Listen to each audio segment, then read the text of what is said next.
All right, let's get started. Today we're going to be doing an extra stream. This is not on Wednesday. I'm actually streaming on Saturday around 2 p.m. for the first time. It's just trying some one-off stuff.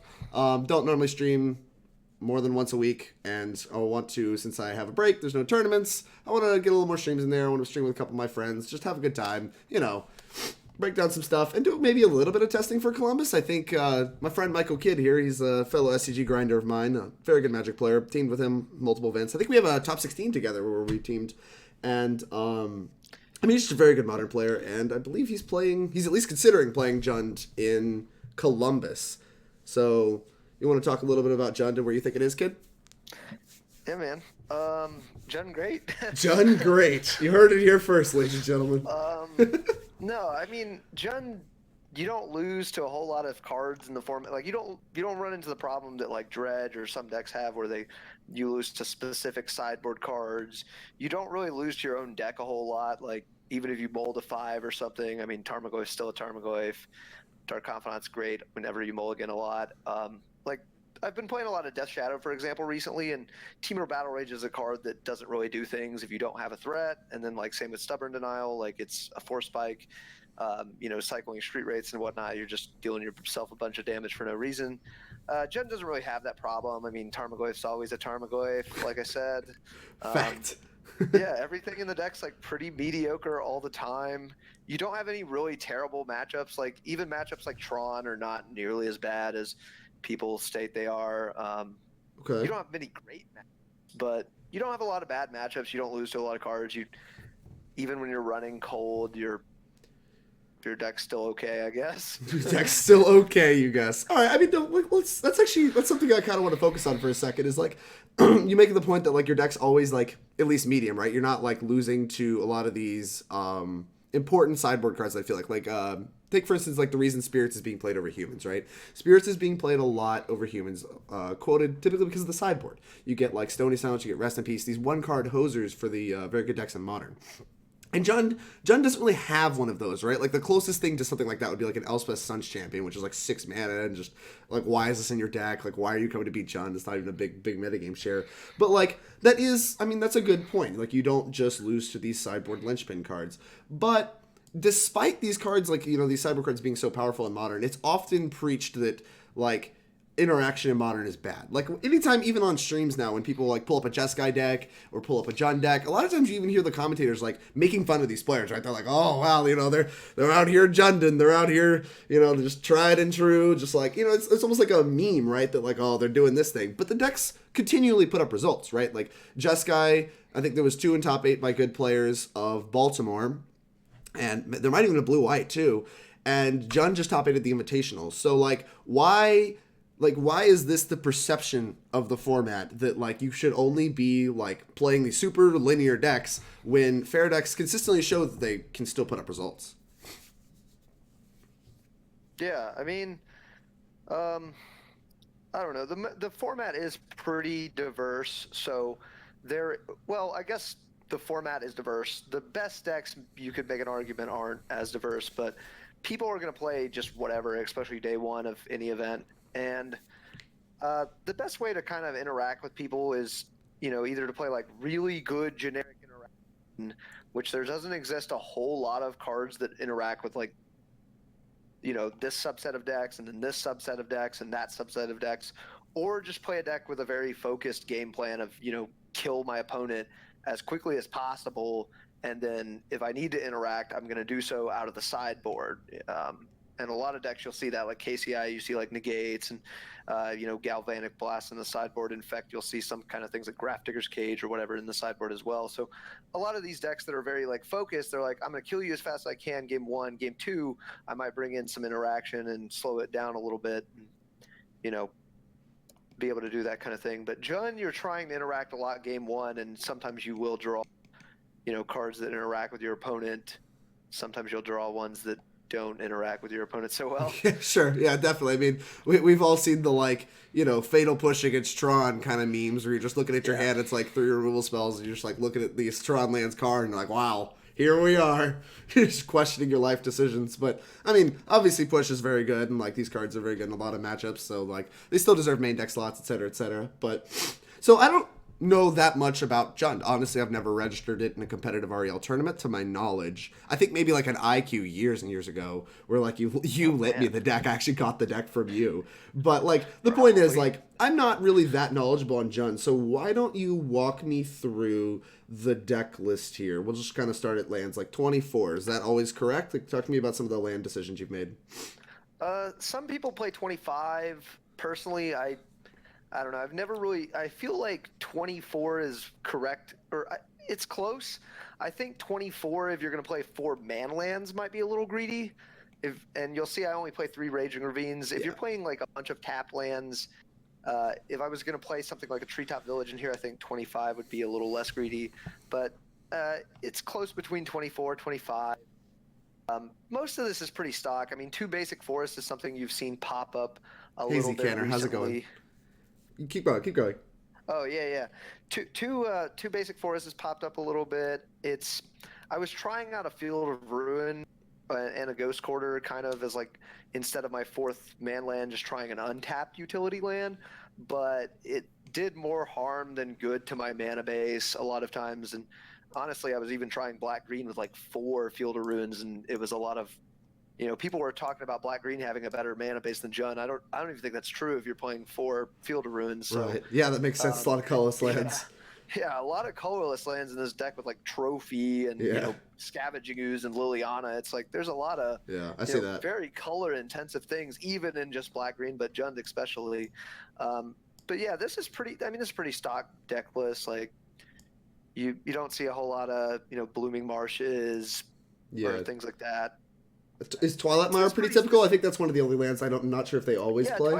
Twilight Mire is pretty fine. I mean, pretty fine. It helps you always have your Liliana on turn 3. It helps your Scavenging Ooze in the mid to late game. Playing like more than one can sometimes get awkward if you ever draw both. Yeah. And it's kind of a marginal land to begin with. Like, it's okay. So playing the second one I don't think is right, but one's generally fine. All right. The removal in the discard. I played three Thoughtseize and 3 Inquisitions at the SCG Invitational. Okay. Really kind of expecting Burn not to see any play because, I mean, there's a ton of Dredge, a ton of Creeping Chills running around. I figured people are gonna, wisely put down their lava spikes. No, sir. Upstairs. Me, Jund guy over here telling people what decks they should and shouldn't be putting down. Right. Those who live in glass houses definitely shouldn't be throwing stones here. Maybe should be throwing lava spikes. I figured they wouldn't be out in force, and then I played like 3 or 4 red decks. I mean, some of them were the Phoenix decks, but I played 2 burn decks in 8 rounds, which was. And every event I go to, it feels like I play against a lot of burn. I mean, people just, I don't know, they love their burn for some reason. You know what? More power to them. That you can burn people out. So you like, if you're playing in Columbus and looking forward, you do like the 4 Inquisitions and the 2 Thoughtseizes then instead of a 3-3 split there? Yeah, I like the 4-2, especially for Columbus, because I think a lot of people, like on a lot of teams, there's going to be a good chance that most teams have a burn player, because like there are going to be a lot of teams that just pick up that, like, have to pick up a third person, and a lot of times some of these teams that pick up like a third person or whatever that's not as experienced in Modern, or maybe doesn't have a ton of experience, doesn't go to a lot of these tournaments, there's a very real chance that they're playing a little bit more of a budget option. Not to say that burn is like the budget option, but I generally kind of look at the deck as that. And there's a lot of people that have been playing it for years and bought the cards before they were, even expensive. So like if you're looking for a leg and you're like, oh, I need a third person, there's a reasonable chance they play burn. And then there's a reasonable chance that people already on the team are going to play burn.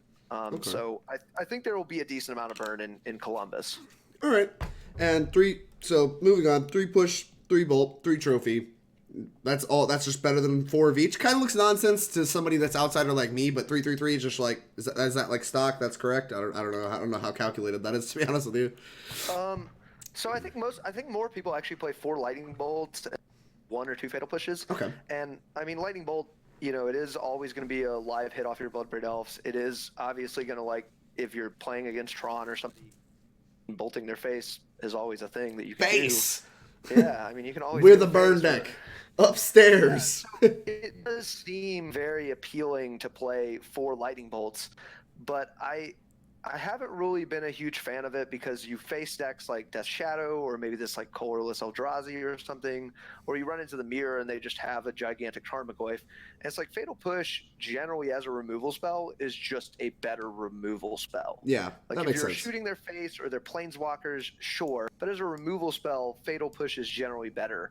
And I hate that if I play against like Shadow or something weird like that, I have to board out like 4 of my 1-mana removal spells, and I go into the post-board games very reliant on these clunkier cards like Liliana or Assassin's Trophy to answer all of their threats. Okay. So that's why I've kind of gone to the 3/3. And if you're playing against a combo deck or a big mana deck, you weren't really super excited about ton of lightning bolts in your deck anyways. Mm-hmm. So like sideboarding wise, it wasn't like I'm all of a sudden like, oh, I only have 3 bolts against Tron. Like, dang, like woe is me, I mean, they kill cards. They go upstairs. That's reasonable. They do, but having, you almost, if you had 4, I mean, I've heard a debate on this amongst young players where it's like, you want to leave in all your bolts against Tron or like Valakut and stuff, but It's if just you low draw, impact. like, I just think, multiple yeah. is miserable, and it's just if like you not draw that high impact. multiple and no I see Tarmogoyf or that. something, it's definitely going to be bad.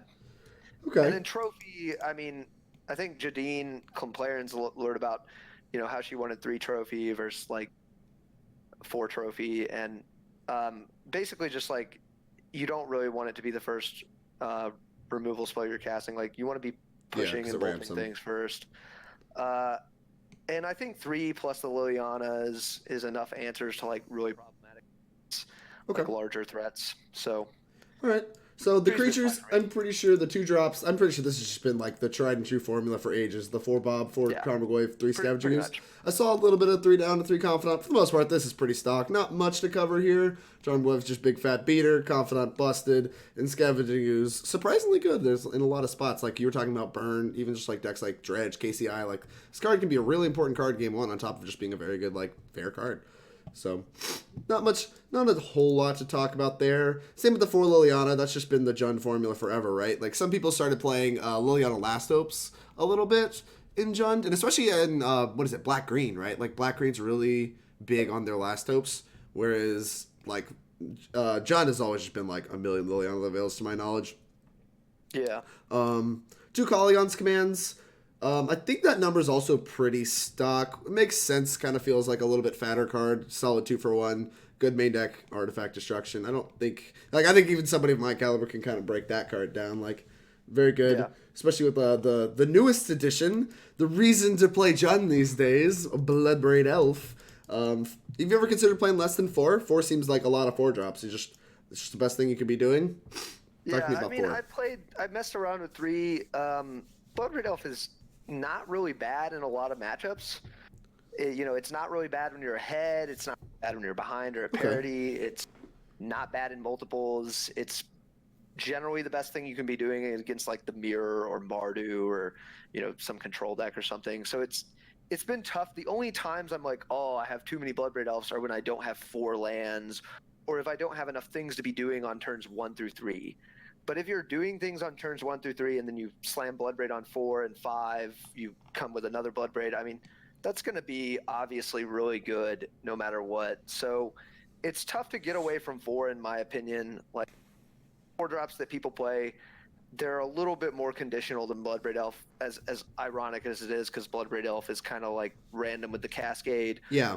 But Bloodbraid Elf, I mean, is just like fine to good to even great in almost all the matchups in Modern. Like, you're never unhappy when you have Bloodbraid Elf and 4 lands laying around. Yeah, no, I can buy that. I mean, yeah, especially with, like, your deck being a little bit, like, clunkier. Your CMC is probably higher than a lot of other decks, and you just have, like, that means the Bloodbraid Elf's just great because you just cascade the powerful spells. So, I'm definitely here for it. I mean, I would want to play 4 because, like I said, I think that's kind of the reason to play the deck. But, like, I just want to make sure that it's not just the excited casual in me that wants to slam sweet cascade spells, and that it is actually quite good, which is exciting to hear.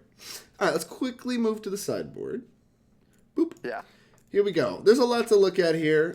Just a lot of things to break down. bunch of one ofs, you know, couple two ofs, and then like your only three of not being Leyline of the Void is Fulminator Mage. So, especially with a Trophy and Alpine Moon being in the format, I'm interested about this one. Interested about this. There's a lot to talk about here. Let's try to keep it a little bit brief. I know people are excited to see us play some games, but let's run through this. What we got? So 3 Fulminator. I tried Alpine Moon. I love Alpine Moon. I played it at Open. Okay. Love it. The issue I kind of had with it is like Tron and, you know, decks like that, you can easily cut them off their mana with the Assassin's Trophy. So when you come back with like Alpine Moon, it doesn't do as much because they're usually on that like hard cast Thragtusk or Wormcoil or whatever. Fulminator is better in that situation. Alpine Moon can be better in the situation where you can't knock them off Tron like, you know, multiple times. But with Trophy, I think Fulminator Mage like complements Trophy a little bit better than Alpine Moon does, for example. And I also think Alpine Moon is maybe definitely less versatile. So I'm back on just only Fulminators. Leyline of the Void, I don't think it's per se an amazing card in Jund. You don't play Faithless Looting.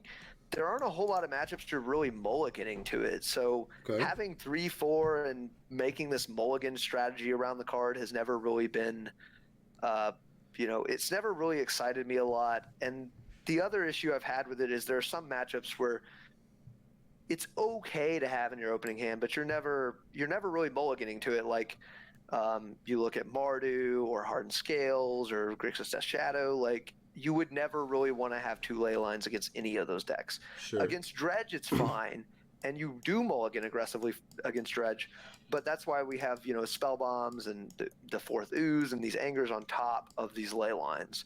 Is I still want a very impactful sideboard card in Leyline, but I don't want to have 3-4 of them just eating up, you know, tons of slots in my sideboard. And one second, I think you just cut out there. Oh yeah. No, you're good. Keep going. Yeah, there are just going to be a lot of matchups where like you don't really want to mulligan the Leyline that you're bringing in. All right. And like also, I guess you could cast it too. So like having not that many, and like if you just draw it later, just be like, okay, well, I mean, 4 mana, cast it. We already got 4 mana cards in our main deck. Like it's not that unreasonable if you're interacting to just cast it later. So I can buy that. Yeah, it's interesting really that it's split with Spellbomb, where Spellbomb's like a much better card to be casting. What's going on, Chad? How goes it, cutie? Thanks for the bits. I appreciate it. You're adorable, and I miss you. I can't wait to see you in Columbus. All right. So we kind of talked about the graveyard hate here. 2 Angers kind of makes sense. Rise of Dredge, bunch of creature decks. Anger of the Gods seems like it is once again very well positioned. Yeah, nothing really to say there. Card's great. All right, card is great. Talk to me about these one-ofs. We got a little bit of value stuff. We got like a Tracker and a Huntmaster here.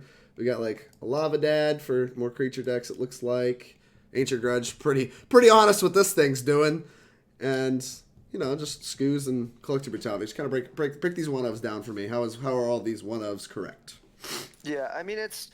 One Ancient Grudge has been kind of, you know, something you've seen in Jund lists for years, so not too much to talk about there. 2 Collective Brutalities was pretty normal for a little bit, but I think, you know, Burn is kind of on the downtick because of Dredge and just there are a lot of... Hold on, you were just talking about how popular it was when we were talking about the main deck. It is popular, and it's worth talking about in your main... Like, you don't want to skip on Burn, but Brutality is kind of like only good against Burn. It's okay against a lot of other people. Like it's okay against some combo decks as that 7th discard spell. It's okay against, you know, humans as like another removal spell.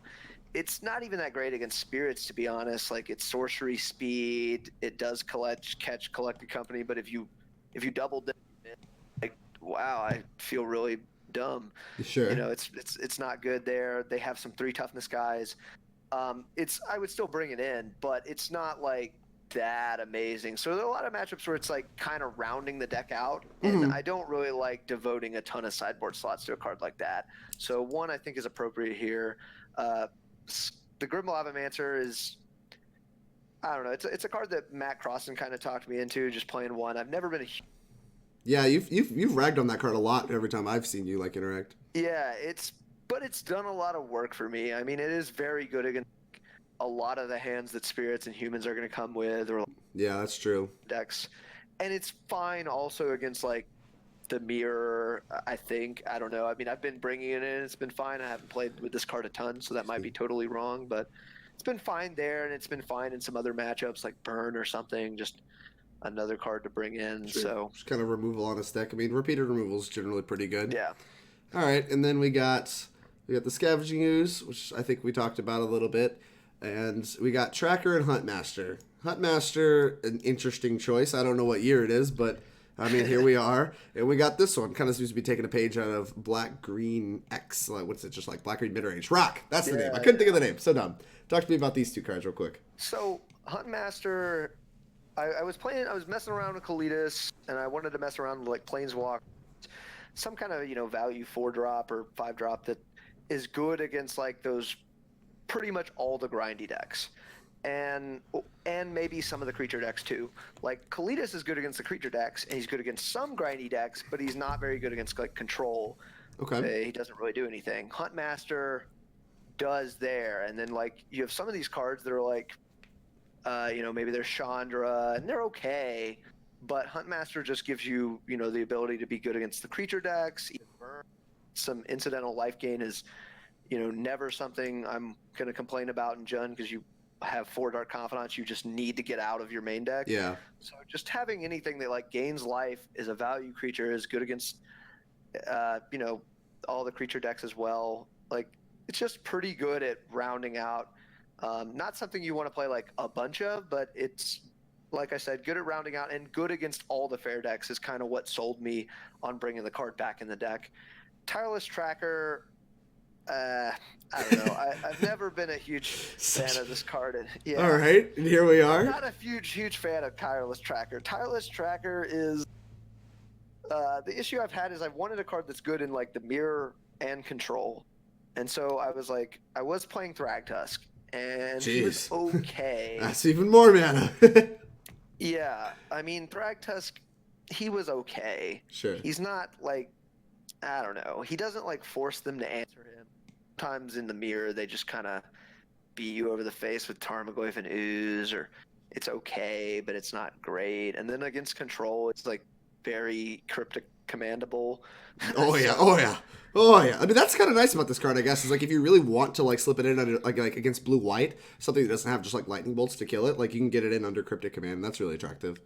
Yeah, it is very good against blue-white. Definitely, I would say better than Thragtusk, and it's probably like good in the mirror. It's good in the mirror, but I don't know where it would compare to Thragtusk. But it's kind of something that I think we're more like trying out actually.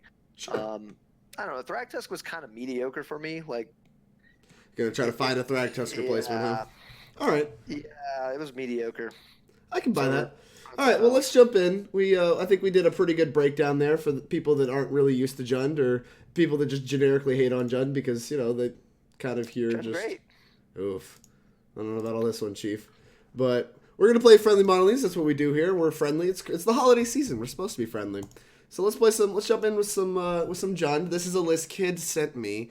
I don't actually know the differences between Fabiano's list that he top 8'd the Invitational with and this deck, but I assume that Kid in his years of playing Jund knows far more than me and knows more than I do about changing Jund lists. So, and he broke down all of his decisions for you. If you guys have any questions in the chat or on YouTube, feel free to post, and we'll see if we can get Kid to answer them live here on stream, if you're in the Twitch stream, and we'll see if I can get him to answer them on YouTube in the future if there's comments on this video. Yeah, I did post in Jund City too, so if you're comment on the post I made. That works too. Yeah, if you want to comment in the Jund City group, that could be good. All right, talk to me about this hand. This hand has a curve. Like, this looks like something I want to be doing. Like 1, 2, 3, 4, quick math. But like, if we're missing a discard spell, it feels like. I mean, we feel like we probably are supposed to keep this every time. But like, if they're not playing like something where this card's good, we could be really behind in the early turns in Modern. I mean, even if they're playing like Storm or KCI, we have Scavenging Ooze, Liliana. Like, if they're playing a big mana deck. I mean, the Dark Confidant's going to have to draw some pretty good cards, but I'm keeping this. I mean, there's no way we can mulligan this, but this it's just exactly, like something I want to talk about. Close to exactly. Uh-oh! Uh-oh! Ding! This is what it's like being a Magic professional, ladies and gentlemen. Oh, man. Play the Swamp because we probably have to fetch the Stomping Ground just to make sure we have colors. Yeah, no, for sure. Oh, no. What is this hand? He's All right. nowhere near Tron. He has 2 Tron pieces. That's kind of near, quote unquote. Oh, does he? Well, yeah. Well, he has Expedition map, right? So he has Tower guess. map, but like he's definitely not getting turn 3 Tron no matter what, unless he top decks the land. So, Man, can we strand this? Do we just take the stone and try to strand this Ulamog? that's probably what I'd do. I hate that this is just gonna be one of those never die on guy games. I feel like The kid Like, luck he's on just display here, yeah. All right, yeah, I'm just taking stone. There's no way we can't take stone. This bomb's gonna have to do some workity work. But let's see. Did they top deck it? Did they top deck it? Don't do it to me. Don't do it to me. A second map? Well, that's Tron. It's just slow Tron. Yeah, very very slow. And like we have a Bloodbraid Elf to turn the heat up, so we might be okay Yeah, here. we really do. Wow, I feel dumb now. Took the stone with the Thoughtseize, drew Inquisition. Professionals that we are. It's fine. It's fine. Ulamog's never doing anything. Alright. Oh gosh, there's the Stomping Ground. Boop. What do you mean Ulamog's never doing anything? You know how much mana that card produces? It's a lot. It's a lot of damage. Where's Robert? It's a lot of damage. Time to draw that trophy? Yeah, that's big facts. We got a bomb. We got a lot of looks at it. We'll find it. We just need them not to top deck a Tron land, to be honest. Right? Oh, no, Well, it didn't still... actually matter. Yeah, it didn't actually matter. Yeah, it doesn't do too much. I mean, there's still not going to be... Like, they can produce some amount of mana next turn. Relic is a little annoying, but not that because we don't have a Tarmogoyf. Yeah, oh that's my gosh, fine. Sure, pick the land. Why not? Okay. Well... 2 lands. Well, I think it's just Liliana time. They have 3 cards in hand. We have dead Fatal Pushes. We have a second Swamp, right? Should we just fetch the Swamp instead of Shocking? Yeah. Okay. I think I'm in for it. Like, we have a Wooded Foothills, just in case. It's not like this Fatal Push is doing too much. Let's do this first one. The Inquisition's not actually doing that much either, but... I mean, I'm probably still going to cast it next turn, just in case they have, like, a Ballista or something. Like, it could be live, whereas I don't think Push really can. Yeah, Push is just unlikely to be live at all. Discard Llanowar Wastes. I mean, you're very likely to Bloodbraid Elf next turn trying to hit a trophy. Yeah, that sounds accurate as well. Or you just draw a trophy. I think they almost have 6 through their turn there, which is awkward. Tutor, so they can make 5 mana that doesn't cast a Worm Coil. And like also Inquisition, if we can hit literally anything, like any Sylvan Scryings or stuff they just like don't want to cast, and like we can like get the Ulamog faster. That's kind of a problem. Well, they only have 2 mana, so if we hit like a Kolaghan's Command or a trophy, we can get it out. If you hit Kolaghan's Command, you can. I mean, you can't take their whole hand because they have Relic, but yeah, that's true. Are we just getting Ulamog for sure next turn? I don't think necessarily we are, but. I mean, if you draw a trophy or Forest, not. Forest, reveal card zone, and we have a Scavenging Ooze. Alright. We slam an elf here? This feels like a slam elf turn, but like this is kind of a problem. I think you want to plus up Liliana first, though, in case you hit a second one. Alright, which is card is Scavenging Ooze? I mean, is Inquisition actually going to do anything? Yeah, probably not. Not at this point in time. Not that, like, all the lands to do much either, but... Alright, yeah, so their 1 card in hand is Ulamog, and they have 3, 4, 5, 6, 7, 8. So they have to draw, like, a Tron piece, but they have 2 looks at it. And they also just have this. Alright, so if we can hit, like, a Kolaghan's Command or even just a Liliana would be fine. Just, like, anything that keeps us, like, playing the game. We're going to be okay.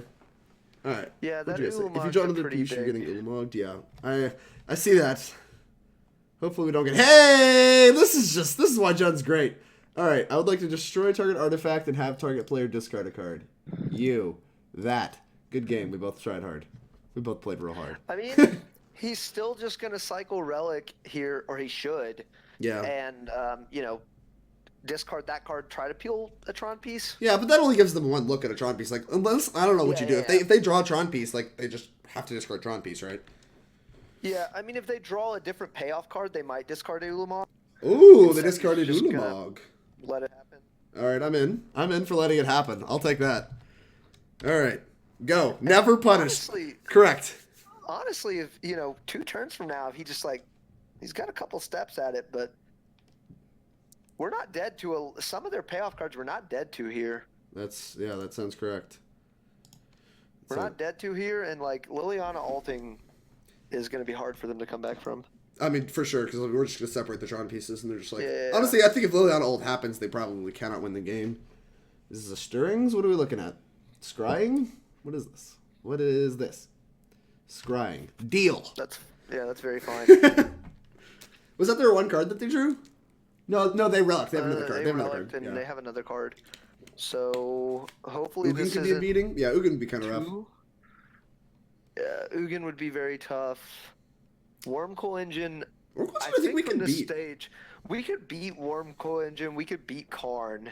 We could Oh, we could easily definitely beat Karn. Yeah. That would not even be. Same with Walking Ballista. There are a lot of payoff cards we can beat here. That's an Inquisition. I don't think that does too much. I'm probably just going to cast it still. I can't really think of a reason not to. I mean, he's got only one card in hand, so you can just bin it to the Liliana That's true. and bin his card. Alright. Fine. Yeah, look at me wanting to cast bad spells. I just don't really want this either. How about another Ulamog? It's pretty funny. Alright. I just want to play one Scavenging Ooze, I think. I don't really want to play the second one. Yeah, I do want to have the ability to... Let me think about this for a second. So you're going to cast at least We're casting one. at least one. The question is, do we want to put this in tapped, or do we want to put this up and exile? Well, there's only one creature right now. Yeah, I think they're dead next turn if they don't top deck something. 5. And I don't want to just lose the game to Oblivion Stone. So I think one's correct. I'm gonna put this in tapped so we can use all our mana next turn, provided that we can. It's ironic, our bob flips haven't been great, but we've gotten lucky on our first draw step, getting that Thoughtseize and getting the Kolaghan's coming off Bloodbraid was obviously a big one. But it feels like our bob flips actually have not been very good. They haven't. I mean, we really could use bolts or trophy. There's a lot of things. Just even a Tarmogoyf, at this stage would be good. Uh-oh. Black, you got a Fatal Push? It's a push? That's awkward. It is a push. Targeting Confidant.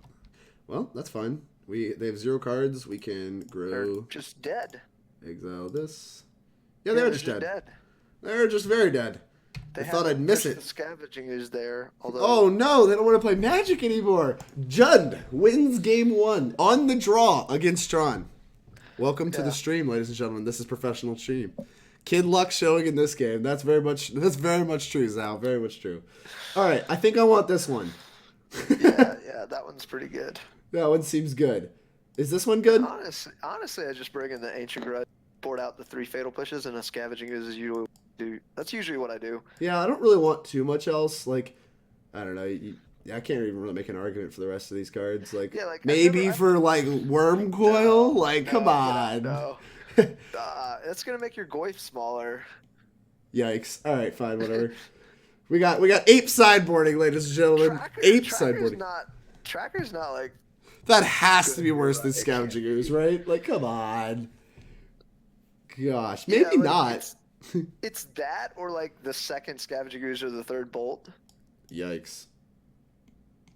Big yikes. This hand's so close too. It's it's this is an insanely busted 4. Then there's other stuff. We have to be totally honest with you. This has gotta be you've gotta be 60-something% to spike in 2 steps, right? That's not very likely, all told. 60%? What's the I don't know. There's a hypergeometric calculator on an MTG bot if someone wants to pull it up.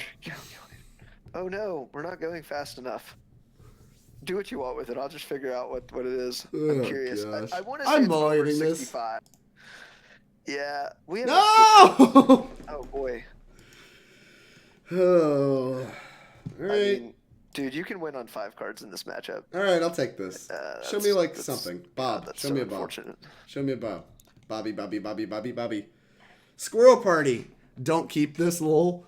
A second Inquisition. That's probably not likely to hit. If it was a Thoughtseize, actually would have left it. Map, go. No map. Well, that probably means we get the Sylvan Scrying, which is just gas. Yeah. Another land is bad, but we gets us closer to Bloodbraid, I guess. There's bright sides. Okay. We're just gonna top deck Dark Confidant into Fulminator Mage. Oh, we are fucking professionals. All right. Dude, I'm sorry. Opponents. Wow. Ugh. What is this? Got him. 7? Is this a 7? I think this was a 7, right? Wait, did they mulligan? I'm Tron mulligan players. 6. Come on now. Yeah. It appears to be a 7, right? No. 6. It was a 6. 1, 2. Yeah. Map. You know, I'm just that was a having good no draw. luck. All right. That was a good draw. I'm having no luck with this hypergeometric calculator. Kid can't figure out how to use a hypergeometric calculator. No, I mean, 11. it's online. No, the issue is I went there and then it said you're the whatever custom. With something. you I got. don't care. Emold. Yeah, you're right, Zach. Sylvan's crying. What is this? Just top decks it. Top decks it all, like the savage they are. Honestly, though, they have to play Ugin first because they play Karn like Exile a Land. We're just gonna Bloodbraid it down. We're still like a Fulminator away from being like very in this game though, because their hand is just all fatties. Where is it? Boop. We know like these cards, like it's literally Karn, Ugin. That's actually great. Holy cow! that's insane. A pretty good draw. Shock. There's no creatures to get back. I guess we just shock them. All right. We're going to make them discard a card. Like, it is going to hit a fatty. Is that reasonable? Maybe? Yeah. Actually, probably is. No. I think that you're discarding here, especially if you draw a Liliana. Or yeah, that's what I'm thinking as well. All right. Cool. I don't think the 2 damage is going to matter. I'd be surprised. We get a 2-0 Tron. It may be too early to tell, but this is like a reasonable curve. We got a Kolaghan's command that's live into a... They discarded one of the 2 Ugins, so they have Ugin Karn left. Into a Bloodbraid, and like, if we can hit a Bloodbraid, like, we can take the second Ugin. Like, we're just... Oh, they missed! They missed on literally anything. Wow, that enters tapped, so I'm going to fetch a forest? No, I'll fetch a swamp. Yeah, you only got 2s. It's not like they have creatures in the graveyard. Yeah, and like they're they're not really likely, and we're down to Scavenging Ooze anyway. There's no reason to grab it. Here we go, trophy. We have so many good hits here too. We got some good hits. Bolt, fine. It's something. Yeah, that's like honestly one of the worst hits in our deck right there. Yeah. That or like Inquisition. Inquisition, I think, would have been easily the worst hit. No Tron Land Daddy. Star. All right. Well, that's a reasonable hit. I think that's a fair hit. I won't hate you for that.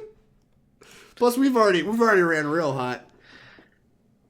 Holy smokes! We haven't ran that hot. Would it be drawn if they didn't always have cold. it? Oh, that's pretty good. All right, another one. Kolaghan's command. Oh! You're dead, kid. You're dead.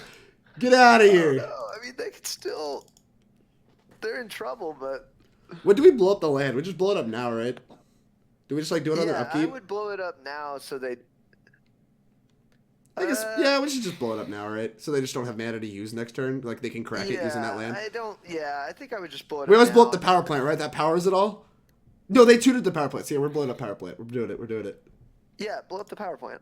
Buy power plant. I mean, it has. You know they have neither. Yeah, that's true. Well, the power plant powers it all. We have to blow it up. All right, put this in. Did you know there's actually a right one to blow up? I mean, I thought you were always just supposed to tutor the one that like the one they tutor is the one you're always supposed to blow up, in my opinion, right? Yeah. No. I mean, if you know they don't have any, you're supposed to blow up the non-tower always. Holy second tower! Well, look at not you. because of that, but that is hilarious. We're so professional, chat. Insane one. Ah! Return it. You're dead, kid. Is that one good, chat? Is that one pretty good? This time we shock him. Put him to 6. Put him to His 6. Cards Get him in to hand 2. don't matter. Correct.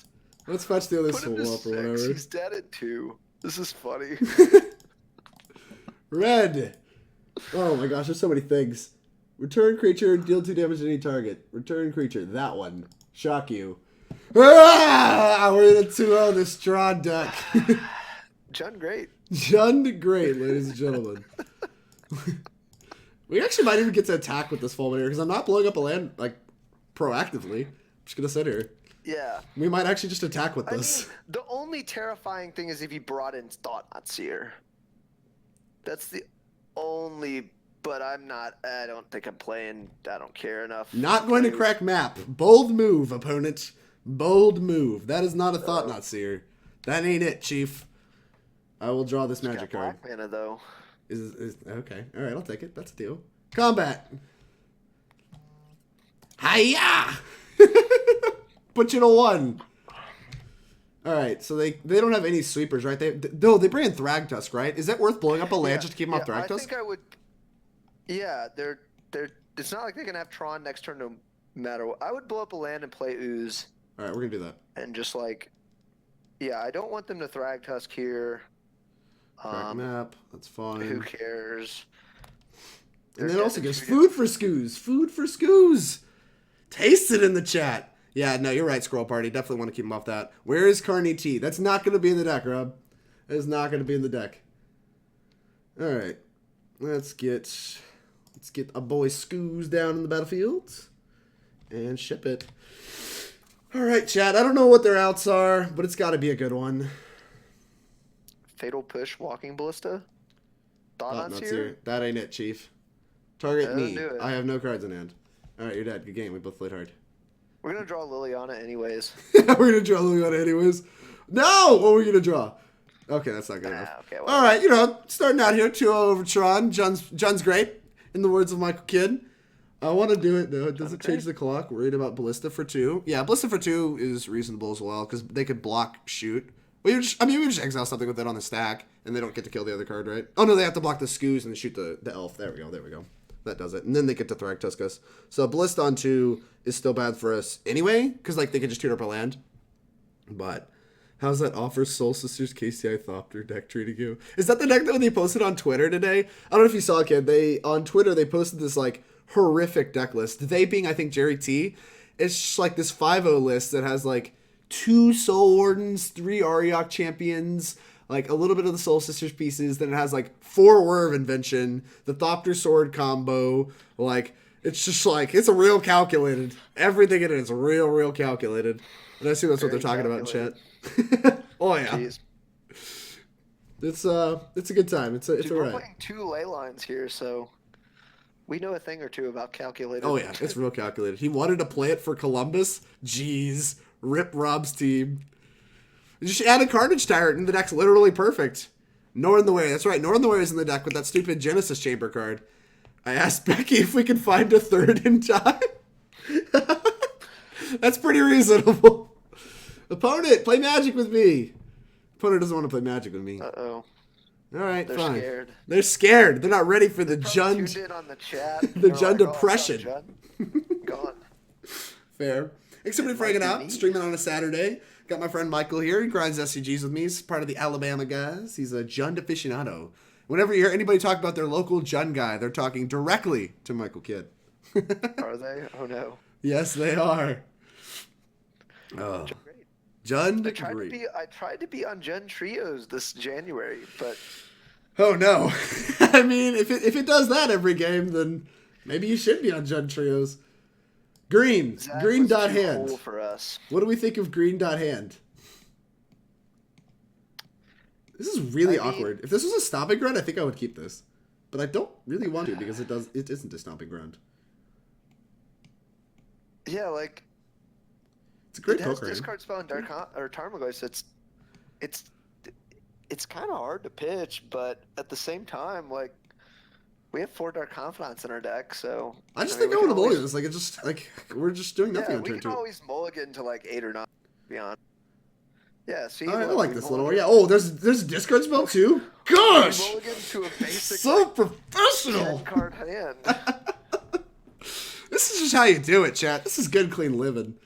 By the way, just for those of you Jund players, you just need to just mulligan more. Just mulligan more. I mean, if you just mulligan to this, just mulligan every time. Be like, what? This hand's not the ball sack? Out of here. Yeah, this is like a 10-card mulligan. This is like a 10-card hand. A 10-card hand. Mulligan to 10. They mulligan too? Oh, daddy. Discard spells when our opponent's mulliganing? Please. Oh, I'll take it. Right? Yeah, we want this to win. Yeah. I mean, Dark Confidant's going to give us all spells. We're gonna Obviously. Dark Confidant will give us all spells. Justin Brickman is clearly better Jund guy than Kid. I don't know about that one, Chief. He put this deck together, not me. So all of these calculated mulligans into perfect hands, that's all just crafted. The way he drew it up. All right, let's Inquisition you. Take your best card. What you got? What you got, Chief? Oh, no! Exclamation point friendly! Help! Okay, our Dark Confidant's not very good here. No, it is not. When was the last time you saw Spark Elemental, Kid? It's been a long time for me. I don't actually know what the card does. Really? It's a really bad lightning bolt. If you'd like to take a moment to read this card, 3/1 trample haste. At the beginning of end step, sacrifice it. I think Vexing Devil does the most damage, and we're taking that. Yeah. Okay. But their hand is actually not even very good for what their deck's trying to do. I might actually just play Dark Confidant anyway. I'm not lying. Yeah, we just need to draw like a Tarmogoyf. Yeah, Tarmogoyf would be ideal, but they're just never gonna win. Their hand literally has 2 lightning bolts, like actually 2 lava spikes currently, and 3 lands. The real issue is like we're just gonna give them so much time. Yeah. Because we don't have a threat. Don't actually have. I mean, we have a Liliana, like that's gonna like pressure, but they have a lot of haste threats, so Liliana's actually probably not gonna be that good against this version. Like their hand's so full of lands that like Liliana. A lightning bolt, you can lightning bolt. Wait, what? Justin Berkman said it's a lightning bolt, you can lightning bolt, which is very true. It is a lightning bolt. Yeah, you can it's true. It's a lightning bolt. We'll buy another lightning bolt. Anyway, what were you saying? I interrupted you. I'm very sorry. No, I was just saying like Liliana's good against some of the good burn hands because they have like a bunch of burn. Yeah. But this our opponent's hand is so bad that Liliana's not going to do it. It's not going to do much. I mean, if they have like ball lightning in their deck or something, then maybe it's like fine. All right, so is it better to just conserve life and like fetch a tapped land here or something, like develop our mana instead of like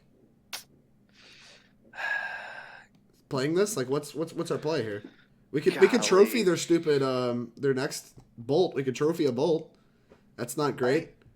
I kind of feel like it's that. I kind of feel like it's play Wooded Foothills, trophy their bolt off a basic forest, and then hope to draw like Scavenging Ooze or Tarmogoyf.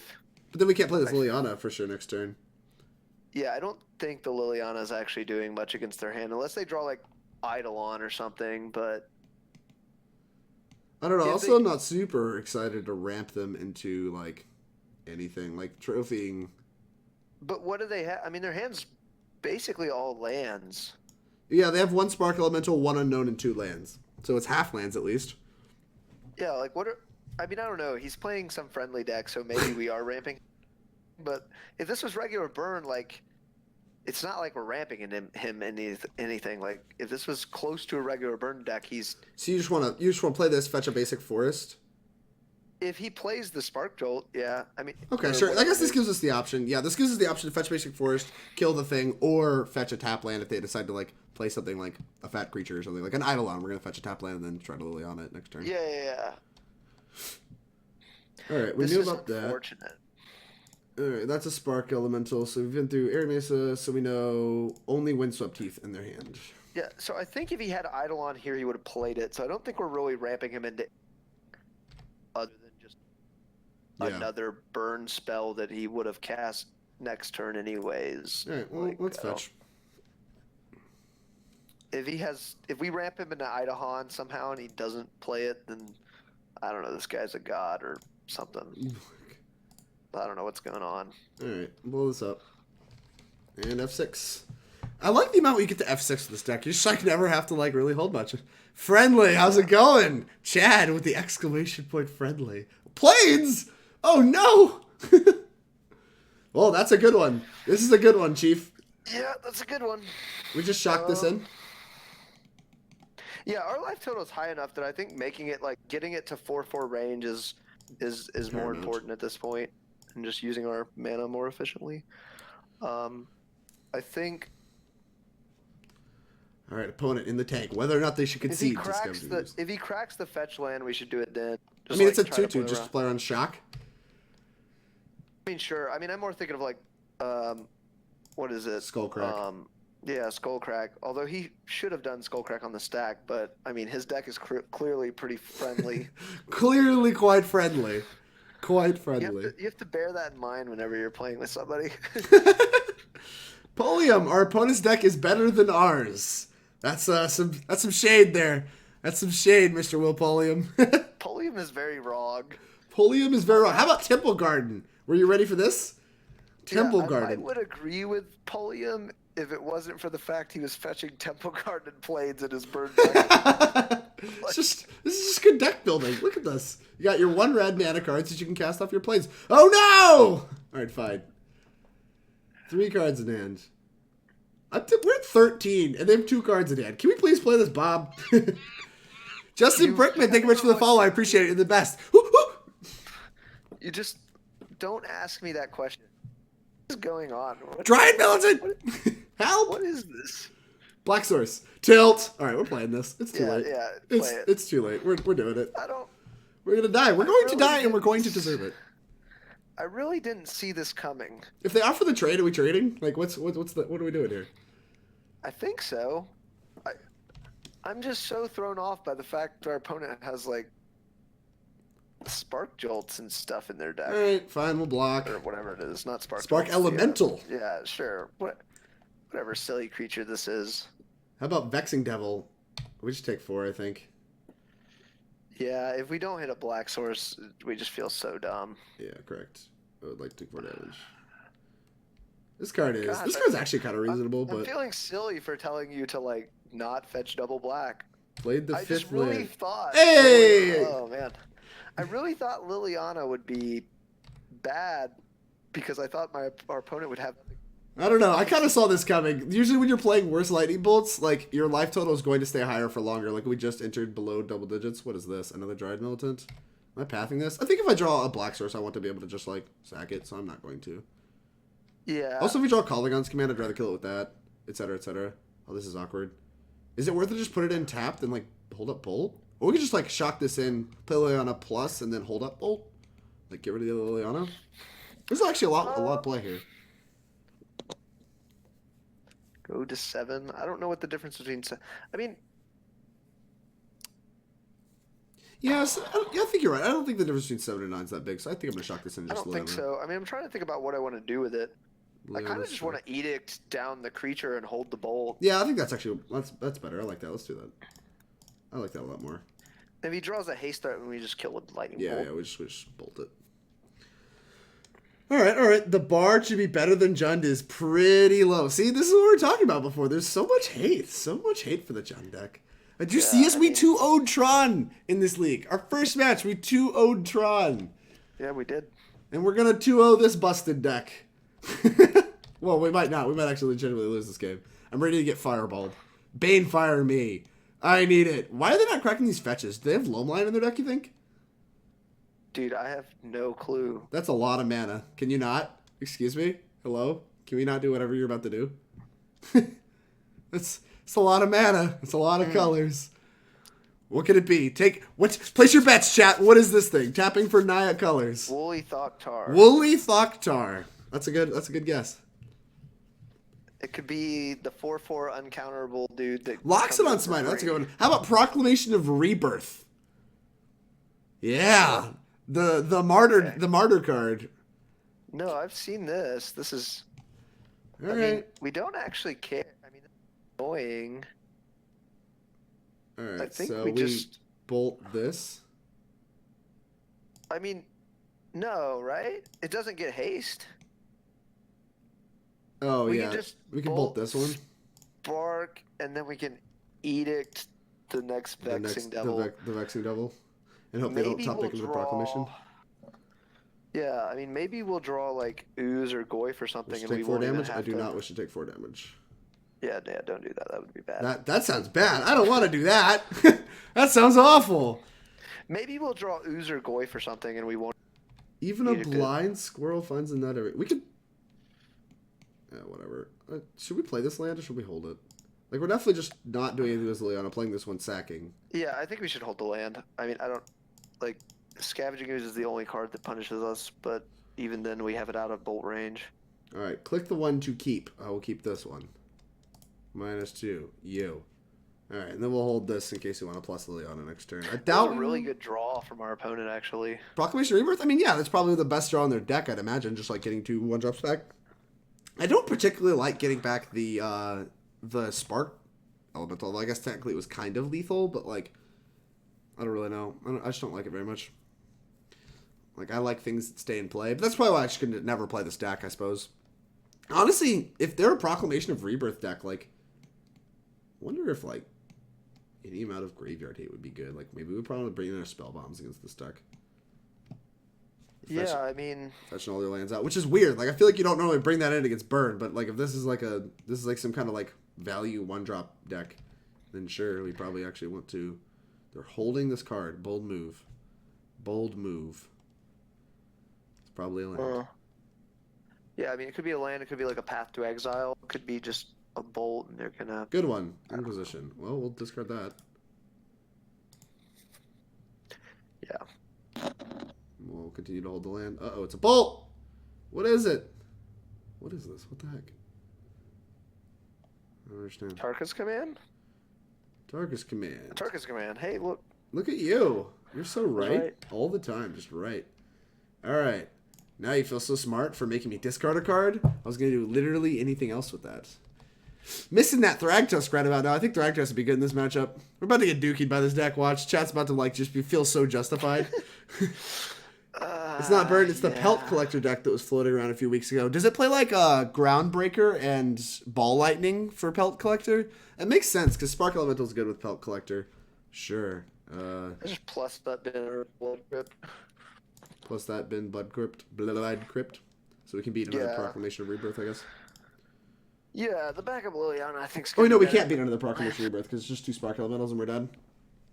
Alright, fine. Well, yeah, I mean, you're going to die to that card. But if they just, like, string together some threats, then having more Lilianas would be better.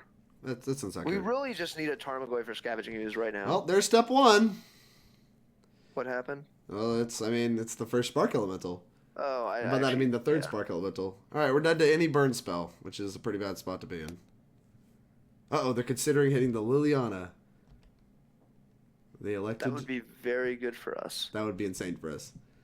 Instead, they chose correctly to hit me. It's not good. Alright, if you can start drawing some Pelt Collectors and some lands and some bad stuff, that'd be great. We're drawing bad stuff. Plus up. Discard. Yikes. Alright, we're almost at ult range. Just kidding. No, we're not. Alright, Chief. Don't top deck me. We're on the don't top deck bolt for the next 4 turns against burn. I think it's just 1-drops. I mean, I don't know. We've seen a Tarka's Command. We've seen Proclamation of Rebirth. I can't imagine they're playing the card Lightning Bolt too, right? Then you're just like, your Proclamation of Rebirth is so likely to be bad. They drew a land. Alright, Chief. That's step 1. We really need a Scavenging Ooze. I mean, the Tarmogoyf would be good too. The card's just massive. Hey, there we go. Let me get that one. Alright, I think it's time to bin this Liliana. Yeah, no. Yeah. Boop. Yeah, that seems reasonable. Alright, well, that means that we're not dead to a lot of things. We're not dead to Spark Elementals anymore, of which there's only one more. We are still dead to Proclamation of Rebirth, though. Yeah, the issue here is... We're just going to be like... I mean, we have a 3-turn clock, I guess. I mean, I think we have to start attacking. Like, we don't really have much of an option. No, you're right. It just kind of sucks. Like, they can't hold up, like, multiple Spark Elemental type of, like, haste rings. They can't hold all that stuff up for turns. How they drew land. All right. This is like the Jund thing, right? Where you're just like, all right, please draw badly and have me draw good. Bloodbraid would be an absurd draw, please. Bloodbraid? That's not a Bloodbraid. That ain't it, Chief. All right, land plus attack for 5. Imagine if this was a Scavenging Ooze, though. This game would be over. Did we attack for 5? Because we can separate their green sources stuff next turn. Yeah, we have to attack. I don't think so. I think we have to attack. I mean, it's very unfortunate that the issue is we can't even really separate, like... It's going to be tough to separate even. I mean, we could try. I mean, it's just going to be the green sources and everything else, right? We can just cut them off green. Well... That's a Pelt Collector, it looks like. They'll just keep the green sources, though, right? Okay. Then they lose all but... I guess that's true. They just keep the green sources. It's just a quad stone ring no matter what. And we just like get to pick the lands. Yeah. Alright, well, fortunately they played a thing to make us sack, so that's nice. Pelt Collector, everything else. No, don't... That's a good one. That's actually pretty good. Do you have Ooze? Yeah, we got an Ooze. Alright, now I actually don't want to attack, ironically. So... Maybe I do. Hold on. This is weird. Think about this. Alright, so what if we... Gosh, we can... Because Kolaghan's Command can be an instant speed removal spell, and that means we can beat a Proclamation of Rebirth. Right? I didn't hear what you said. Right? So like this is an instant speed removal spell, which means we can beat a Proclamation of Rebirth.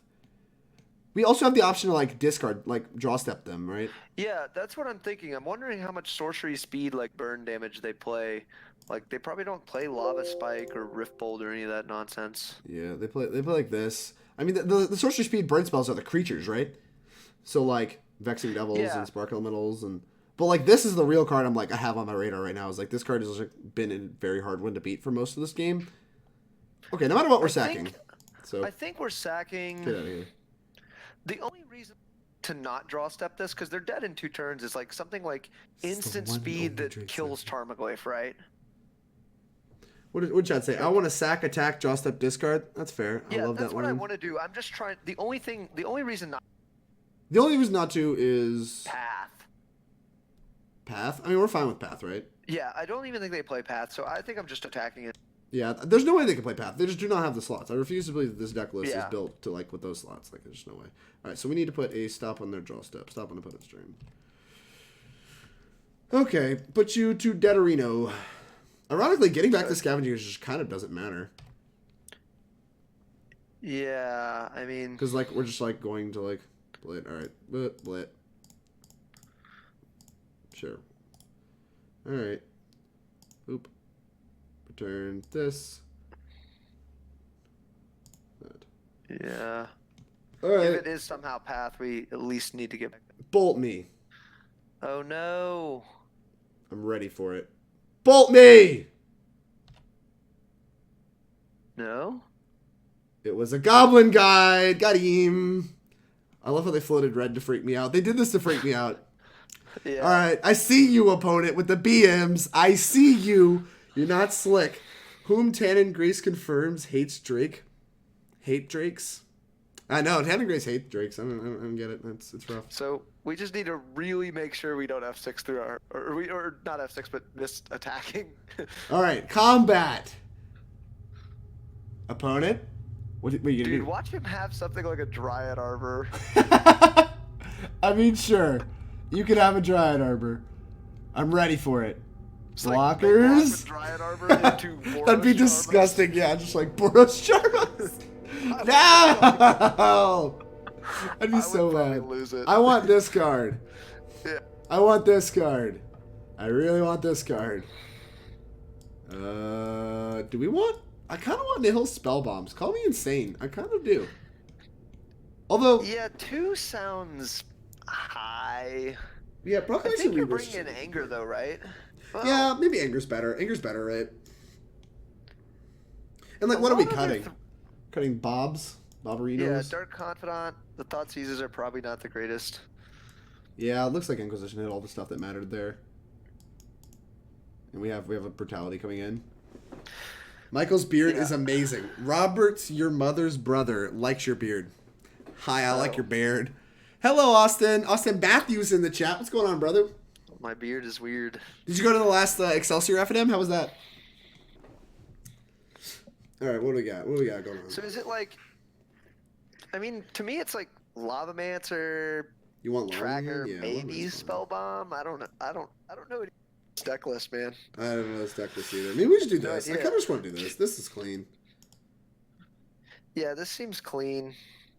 Bloodbraid. I'm a little curious how good these Bloodbraids are and these Lilianas. Like, I'm kind of looking at the numbers on these and wondering if we want to shave any number of them, and I just don't really know. Lava Man probably comes in. Yeah, Lulebug. Yeah, I don't know anything about their deck list. Like, I am tempted to bring in a Spellbomb the more and more I, like, think about it. I want to cut a Liliana or a Bloodbraid. It looks like Liliana might actually be good, so I kind of want to cut a Bloodbraid, which sounds absurd. Yeah, I have no idea, because this is so weird. Like, their deck, if their deck's just, like, a lot of, like, go wide creatures, then the Liliana's not great, especially on the draw. Bloodbraid Elf might be a little better on the draw. I'm tempted to say Liliana on the draw.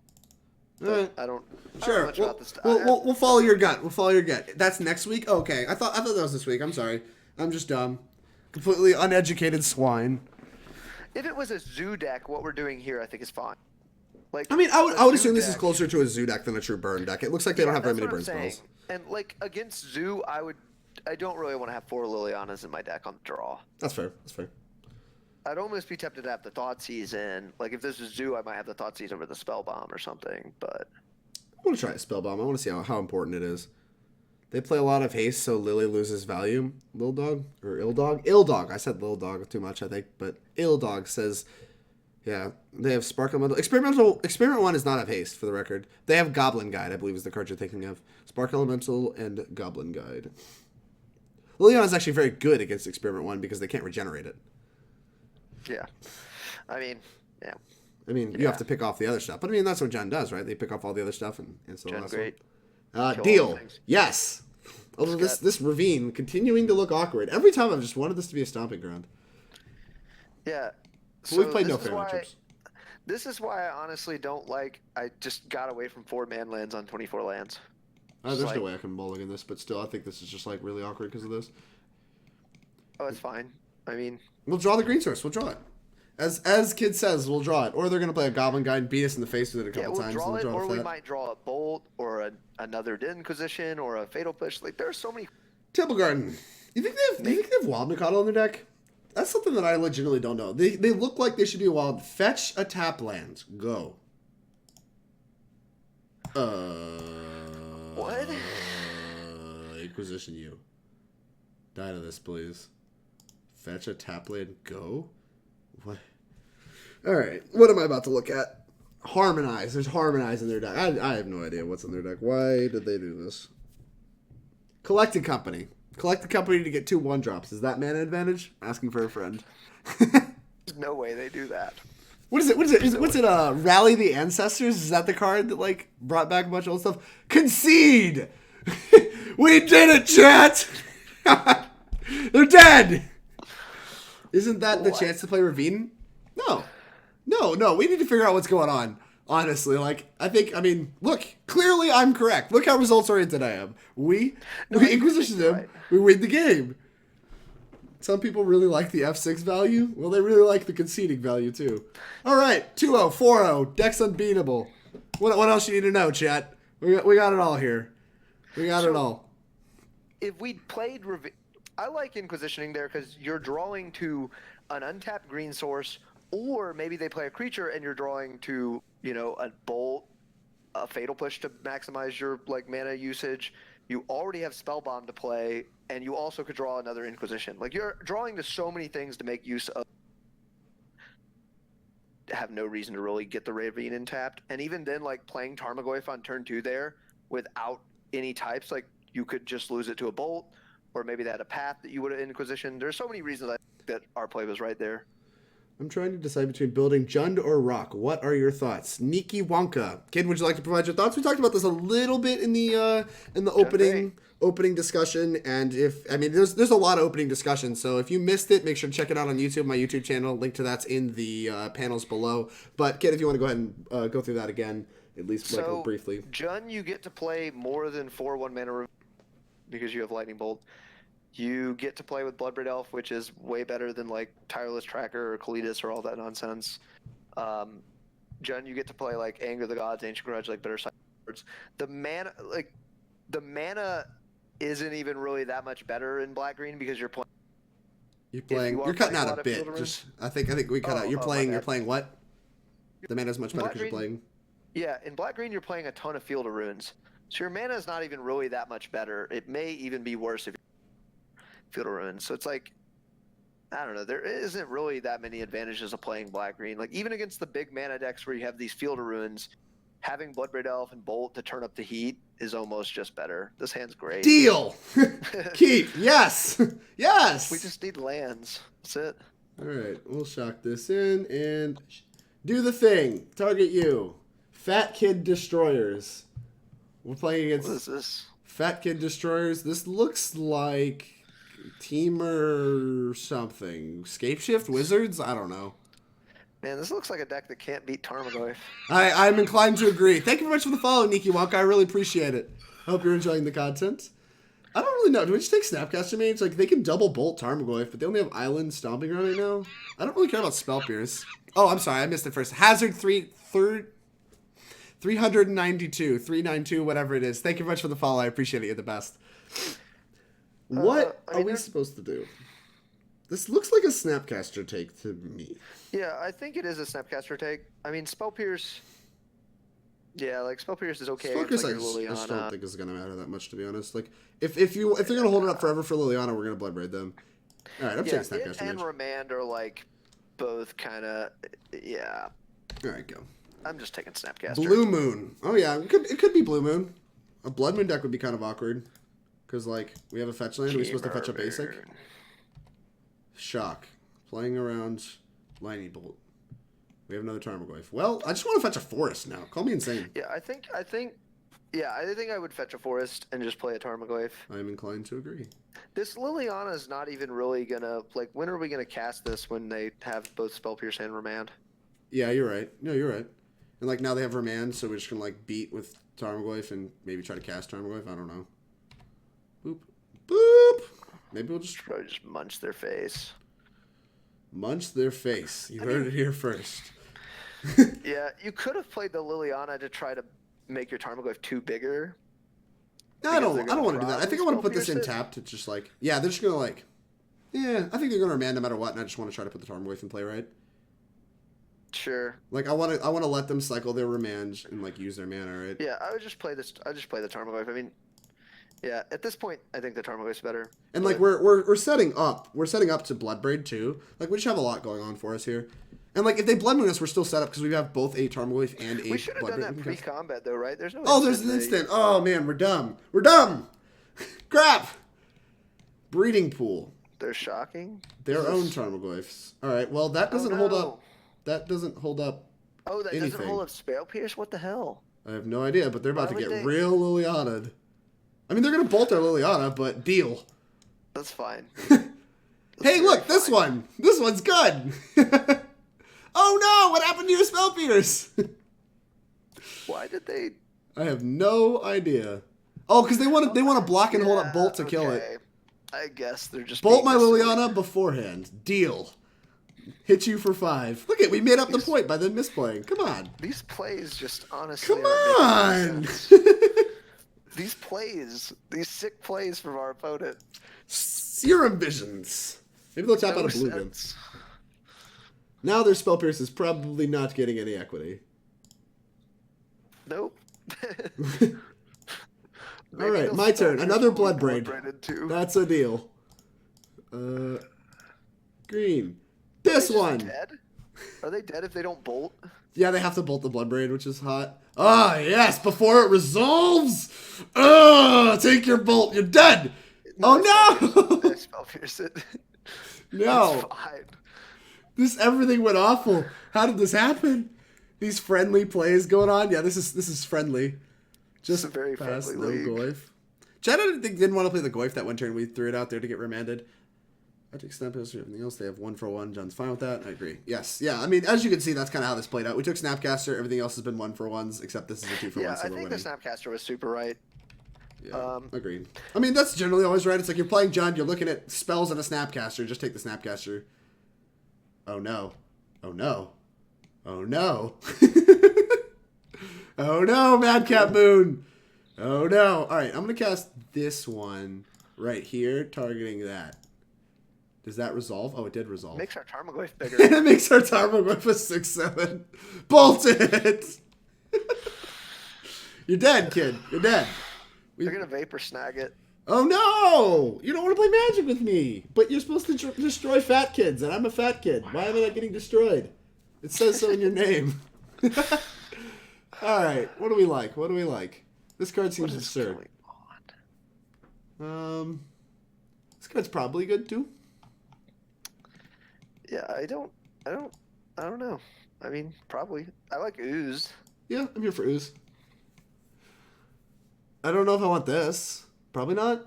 I'm inclined to believe no. I don't think so. I doubt it kills many other creatures. Kind of want these. It's a Snapcaster deck, right? Yeah, they're probably fine. All right. What sucks?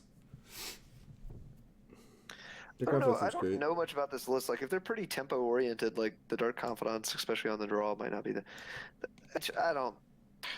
You have so many answers. Come on now. I mean, I don't know if we're cutting any number of these, right? Yeah, I don't. Probably not. I don't like the Ancient Grudge. Alright, alright. I don't know that I like Scoos that much. I don't know how good this is in the matchup. Especially if we're like planning to spellbomb them. This is weird. This is real weird. Barret is weird. Is Bolt good?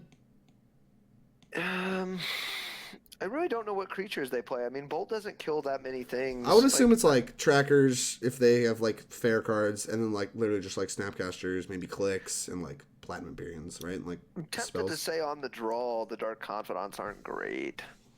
I'm tempted to say they're more tempo oriented and like we're gonna win a long game. So just like consider cutting all the confidants, and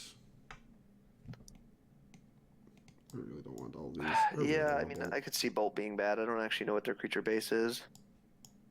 Yeah, maybe it's better than push. I don't know. I mean, they have Tarmogoyf, right? Oh, so yeah, they have Tarmogoyf. Yeah, we should have leave that in, yeah. Because Tarmogoyf's actually like their only answer to our Tarmogoyfs, right? Yeah. Alright, decision time. Boop.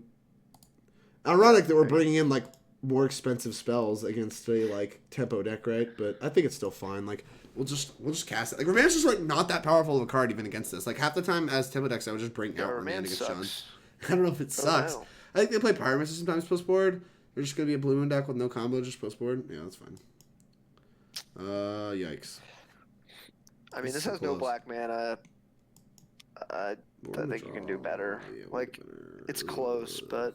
Yeah, I'm also not in love with the push in this opening hand. Yikes. I mean, it's fine. Bye. Yeah, you gotta bottom that. That's easy bottom. Easy bottom! Island, Serum Vision's busted. My turn. I think we're pretty likely to just get Blood Mooned and die, but if we draw a Fetch Knight, we can draw, like, we can go grab a green source or something. That'd be nice. Oh, that's actually a good draw. Yeah, Ravine, so we go. tapped. Yeah. Go. Go! Your turn. To punish us. Tapped Ravine. Are they really? Do they really play a ton of Blood Moons? Like, maybe not if they have Ravine in this Really? matchup. I don't know. Maybe they're just Madcap Experiment. I mean, it's not like I know what this deck is. All I know is they destroy fat kids. All right. Do we fetch a green source to hedge for it? Because we have the opportunity right now to hedge for a Blood Moon. I mean, the issue is then we can't Liliana on 3. That is accurate. We also can, like, fetch, grab a green source, put Tarmogoyf in play, and it's not boltable. Yeah, I mean, yeah. It's kind of attractive, like, getting the land in the graveyard. Sure, I'm with it. I think it's a little unintuitive. I don't know. I think it's fine. Like, we're just, like, not in that much of a hurry to play Liliana. They're a counter spell deck, so we'll just, like, play them eventually, and they're going to have cards in hand. And, like, not now. I think it's much more important to get this in play and have it not get bolted. The thing is, it's awkward if they play their own this turn and just, like, tap out, right? And they play their own. Yeah. Like, now we just, like, want to be able to play this and can't. That's fine. I mean, we can play... That's good. We can play Thoughtseize plus the Ooze. That's going to be a fine turn. Yeah, I agree. Oh, man. All right. This is an interesting hand. All right. What do we like? Well, these cards are pretty good. Tracker looks like the best one at first glance. Like, the rest of these cards are beatable, but Click actually looks pretty good, too. Yeah, Click is going to be annoying. We have 2 Lilianas, though. That's true. I think it's... I think it's just Tracker. I think it's Tracker. Yeah. I was right about Tracker, at least. Look at me. I'm so smart and thin. All right, let's get this Oozy boy in play. Your move, Oozy boy. No sense attacking. Do we miss out? We probably missed out on 3 free points there. Yeah, we probably did. Maybe we're fine with, like... Bolt, yeah. Now we can block, I think. Because, like, what are the chances they drew specifically another Bolt, right? Another Tarmogoyf? That's fine. Yeah, that's whatever. All right, and now we get to deploy Liliana unanswered, and there's no Bolt for it either, so that's really nice. Gosh, fetching this basic was, like, really awkward. I mean, it wasn't that bad. Like, we're still in a pretty good spot. Like, when I saw the Ravine, I don't know, I was kind of tempted to just, like, go fetch a duel. Yeah, we could have done that. Fetch a duel. Like, that was the other option for the most part if we want to get our Tarmogoyf from Bolt. Hey, you're playing my garbage deck? Is this your exact deck list, Austin? Cast Ooze, hold up activation on 3. Don't auto lose to Blood Moon. If they Blood Moon, you can't cast Lily on 3 anyways. Yeah. I don't know. I don't know about holding up the activation, because, like, then we just... They draw a Snapcaster Mage. What are they attacking, Liliana? I'm tempted to block. Talk me out of blocking. They have Bolt. What was their hand? We know their hand is... Did they actually deploy the island? Are they still holding this island? They've been through Bolt Tarmogoyf, so we know... Wait, they've been through Bolt? Oh, yeah. Yeah. We know 2 of the cards. Like, you could easily have a Snapcaster Mage. But, like, if they had the Snapcaster Mage, they could just snap Bolt the Liliana. We have another Liliana, and it's like, this is going to get kind of dunked on by the click. For some odd reason, I feel like I just, like, want to call here. Well, like, here's the thing. We can backswing for so much. Like, because it's going to make our Tarmogoyf a 5, and we have Liliana. We also have Ravine available to us. Oh, no, we don't, because Cliffs comes in tapped. We're probably losing this Lily to click anyway. Yeah, okay. It's probably fine letting it go. Well, no, I think we're losing, like, our Liliana to click, whereas if they, like... Actually, I want to call here, because if they have the Bolt, they don't get to click, and then we get to play Liliana, which is nice. Yeah, so if they... you cut out there, but if they have... The reason I kind of want to call is actually just so it... Mana if they do have it. Yeah, I agree. I want to call. The issue is if they have land, if that island's in their hand, they're just going to go Bolt... Then have plus click. Yeah. Def not. I was basically just playing Blue Moon with Goyf and Huntmaster. Alright. This is a tough decision. Are you calling? I probably am not. Because I think if that island's in their hand, I don't think you should call. That's fair. Yeah, like whatever. Yeah, and it is. They're passing. Yeah. I figured it was. On our draw step. This Inquisition is actually going to be good. I'm actually glad we drew this. Yeah, I mean, right now they're definitely ahead. They have to take Liliana, I think. Yeah, I mean they probably do because if not, they lose one of their threats, and like both of these threats are pretty good at this point. Mm-hmm. Both of their threats, that is. Whoo! Deal. Not a bad one. Well, I found what I want to do instead. Yeah, I just want to put this Bloodbraid in play. It feels close. Like, this is actually really attractive, but I think I just want to put this in. I don't think it's close. All right, he does not think it's close. Just be an how about one anyway? Told you. Flame Slash. Well, they did have it. Do we just slam? I think we slam with this, but not. Right, we're just winning the race, aren't we? No, we're at 15. They're at 20. And they have a Ravine. Okay, so we hit them 8. They hit us. For 9, 12 to 3, we just die to a Bolt. I think we just have to attack with Bloodbraid. Yeah, okay. Bloodbraid, go get him, Tiger. And, like, now we get to, like, it's our Bloodbraid versus their click, because they can't attack with Ravine. Even if they draw the land, we just block it, and we'll take 5. Well, I mean, I'll pay 5 life to kill the Ravine. And, like, they can't attack with their Goyf at all, for sure, because even if they start trying to do this bluffing thing, they're going to get bashed in the face with the Ravine, with our Ravine, so. Yeah. It's just bad. Now they can activate theirs. That's awkward. Nihil Spellbomb. Timely. Alright. What was the other card in there? It was just like a Tarn, right? So we don't know their card. Their card's blind. Yeah. I like Spellbomb. I don't think it does too much. Does it? I can't actually see the graveyards, but does it actually let's pop these out. Change the math that much? Sorcery. How big is the Goy 5? So just we don't have instant, so it shrinks one them. on their end. So I mean, the thing is, if we attack, we can like trade Goyfs by like spellbombing. I'm not sure that I hate trading Goyfs here.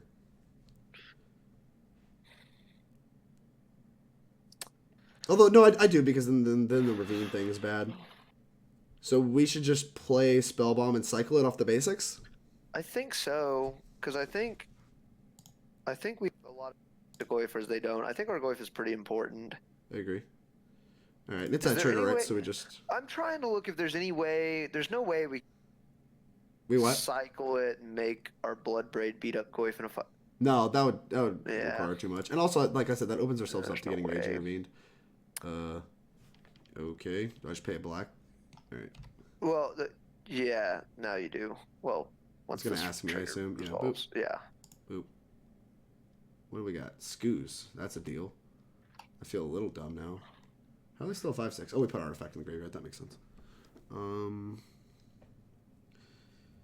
So I don't think their card in hand's a Bolt, so we should just play Scoos and pass. Yeah. All right. And like this Scooze will win the game eventually because like now. Could be something like a remand we should have fired off. I think, I don't know, I think leaving up a green's fine. I like leaving up a green. They were probably just fetching some kind of green source tapped. That's fine. We have infinity time to answer this click, and we have like I think we're ahead on board outside of that click. They have a bolt for real. Jeez. Or a flame slash. Animate Ravine. What? Deal. I will find the line. I promise. You have to slam with everyone then. Okay. Well, this seems like a pretty good block, right? 5-8. Can Hold on a second. We can double team this Tarmogoyf, right? We just like line up here, double block here, exile the creature. Yeah. Wait. How do you want to do this?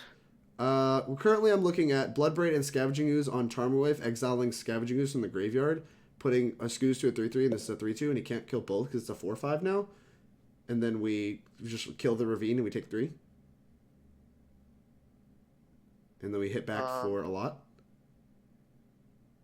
Like, they have to have Gut Shot or something to blow me out. And it doesn't even blow me out. We just trade 2 for the Tarmogoyf. And we have a Tarmogoyf if they don't. So you make Goy 4. Yeah, like, mixes a 4/5. He eats... He still eats Ravine. 1. Yeah, I mean, that seems like a fine block. Alright, let's exile. Makes there's no more creatures. Exile Scavenging Ooze. With Scavenging Ooze. Alright, yeah, he only takes 1 for his troubles. I mean, he's going to take our Ooze, which is annoying, but... I mean, it's not even that annoying. Like, I'd rather have the Tarmogoyf that's still a 5/6 in play and, like, be crashing back with a Bloodbraid and a Bloodbraid Tarmogoyf Ravine than, like, not. Like, he's going to take a lot here. This seems like a really aggressive play. I don't really know how this is correct. I mean, I'm trying to wonder if he you have has, a bolt. like, land bolt. Okay, Yeah, like that's land fine. bolt That's fine. We're still winning the worth race. Yeah. Yeah, this is still good. Sure. Whatever. I'll play it. Sure. Make a colorless. Red. Animate Ravine. And now we have a Ravine they don't, which is, like, insane. Yeah. Heck. 7. Like, this is a 2-turn. It's a 2-turn versus, like, a 4-turn for us. I don't understand. I still think it's fine. Yeah. They have to have a Tarmogoyf here? clearly... Okay. Sure. All right. 3-0-6-0. Have not dropped a game. That attack seemed pretty bad from our opponent. Yeah, I guess they were desperate, I was trying but to figure out what they had. yeah, like, and the bolt actually has a lot of equity there. Like, the bolt actually I think could have been a lot better than it was there. Like, they could have blown me out when I go to start attacking with like Scavenging Ooze and stuff, or just like straight bolted the Scavenging Ooze there and then keep attacking with the click. Like, if you just bolt Scooze and keep attacking with click like you were before, I think you're actually just still in a better position. But they I thought that bolt was gonna make me block really badly. I don't really understand. Like, there was no, like, I don't know. My blocks are pretty good there, so I don't really know. Yeah, I think your blocks were good. I don't really know how that bolt makes my blocks bad. I didn't actually know what the damn... I don't know. My first inclination was like block Tarmogoyf and Bloodbraid and then just take the rest and not have your Scooze die, but I didn't know what I would... I don't know. I looked down. I was like trying to look at the chat, so... Oh, yeah. I didn't know, I just how much damage you'd be taking. Yeah, I like having Ravine when they don't. Like, I think the Ravine was honestly the most threatening thing on their board because it was really locking down a lot of our board. And if I can get their Tarmogoyf and the Ravine off the board at, like, the cost of basically, like, even most of my board, I'm really into that. Yeah. No, I think that was probably the best block. We were playing against Deadpool. It says so. It says I am Deadpool. The Fat Kid Destroyer did not destroy fat kids. I'm beginning to think that this person might not be Deadpool. What do you think? Their name's a lie. Their name's a lie. Their life's a lie. Why is this happening? Oh my gosh. Whatever. We're just gonna mulligan. And every time we mulligan, we win, right? So it's deck's just busted. Yeah, mulligan. we've won every time we mulligan. Deal. This yes. is good. Yeah, Bob. we got out of here. Yeah, we don't need that. Yeah, this hand's great. Look at this. Look at this. We're gonna fetch a tap land on turn 2. We're gonna push their thing. Maybe they'll play turn 1. Turn 1 dork. Yeah, and if they're not playing a deck where push is good, like that, then we just discard it. Eighth row. It can still be 8th row. It can still be 8th row. Hey! So we just push that. Oh, look at that. I just want to push. I don't want them to counter the Thoughtseize. Is that insane? Yeah. Yeah, I think it's fine to push. It's gonna be a little. I guess being on the draw here is gonna be. Yeah, being on the draw is gonna be real bad because like being able to Thoughtseize and to push that would have been real nice because then we get to the Lilianas would have had like insane equity. But I think it's still gonna be really good. All right, what we got? Maybe. What's up, teeth? They Oh, have no nothing creature to here is do. absurd. Well, no, they can have a flash creature. Whatever, fine. I mean, they only generally play like one rattle chain. Yeah, that's true. What's it like? Selfless Spirit's the other one. Yeah, no, well, Spellqueller. They have The rattle mana chains and isn't even that Spellqueller. bad. Listen, Austin. Nobody asked you. Oh, what do we think of this? This is a hand. I mean, I don't want them to hold up Spellqueller for the rest of the game, so I think I'm taking Queller. Yeah, and we can like catch this like thing. We can catch like path's not gonna matter because we have a Bloodbraid. I mean, we're kind of telling them what's going on, but I mean, they what won't are figure it gonna do? out. We're in friendly leagues, right, chat? Friendly Right, leagues. this is friendly. This is friendly. This is we're at F&M. This is F&M stream. What are they gonna do? Not play their creature? Like, okay. Deal. We will discard it. Goodbye. It's gone. They're gonna fetch a Dryad Arbor here. A Dryad Arbor. It was not a Dryad Arbor. They drew an island. We didn't know about that island, right? Did we? Is it that art? Yeah, they did. Okay, goodbye. All right, yeah, this is gonna be a good turn. What we in the biz call a good turn. Fetch needs to be a green source. I don't really want a black source, so we're gonna fetch Stomping Ground. Boop. Yep, Nope. it's good. It's fine. It's acceptable. Blackcleave Cliffs. Perfect mana. Also means that we get to Bloodbraid Elf next turn for sure, which is something I was a little worried about. Boop. Sack. That out. Goodbye. Turn's yours. It's gone. He's And they have a dead, bunch of Jim. cards that don't do anything, hopefully. I mean, yeah, basically Coco is the biggest worry. If they shock this in, we're like super dead arena. I Yes! thought they were. I thought they were. I was like, no! Oh no, we're dead. Don't do it to me. You hate to see it. Alright, we got Scoos available. We only have one I green don't source. I want a Bloodbraid. Really? Bloodbraid on an empty board? We could hit a creature. Do they play a basic mean, forest? Could we like hit trophy and trophy this and cut them off green? No, they hit a basic. They play one of each basic. Yeah. I mean, we're plussing Liliana up no matter what, right? So it's like we know they have Path to Exile too, which is awkward. So like just playing this is like kind of mopey. I mean, see, this is where I'm a very greedy individual. All right, what you got? I kind of want to go like plus up bin basic swamp, and when they path us, we will have a second. Oh, okay. That's big We'll brain. have That's full big play. brain. Plus up, bin the land. That's very greedy. No, I don't think it's that greedy. I mean, they're going to path the Scoos, right? Because the Scoos is just like one of the better cards. Yeah, even if they don't. Like, if they don't path it, like, we just untap with a Scavenging Ooze. Although, I'm glad they discarded this, because otherwise, like, that would have been pretty good against this plan. Yeah, that'd be pretty annoying. What Oh, no, a Queller? Are you for real? Queller would be good. Oh, my gosh! And that kills our stupid Liliana, too, and they get to play. So this is why I did want to keep the second Lily, is because if he draws a land or, you know, another path or something, we still get to kill his Queller and cast our Ooze. This Dead. was the best card he could have. Drake draws so well, he makes Jund look playable. I don't know about that one, Chief. I don't know about that one. But, hey. Jund great. Jund great. Oh, no. Alright, don't have another Spell Queller. This could, like, they're just holding up a million mana. I mean, we don't have any other plays, so here we are. They have another path. It'll be fine. They have another path. Just another path. It'll be fine. Oh, no! A flash creature! Okay, it wasn't. They have path. I told How do you do it's this? just another path. They have two paths right now. They have two paths. They just have two paths. Cast They this. have to. They have to. It could be a land. They could be holding a land. It could be because a of the- land. yeah. I mean, you know, maybe. Collecting Company, right now. Coco. There's no way. Why would our I opponent mean, if wait? they're two Quellers, they would probably wait and, like, just hope to draw a Reflector Mage. Well, that's a land. What you got? Phantasmal Image was it? That was Phantasmal Image. Make a Scavenging Ooze. You have green sources! Oh, Uh-oh. no! That's so It's not good. good. No, it is not. They can, like, path ours and then, like, still have green up. Thing is, they're going to path ours on our now. upkeep. Please path ours now. Path it now. There's no way they're pathing it now. There's no way. This is a friendly league. There's no way they're pathing it now. Path it now, opponent. God, we're getting so punished for the greed. Yeah, we got real punished. Ding! It's good. It's quite good. All right, path. What are our options? We can.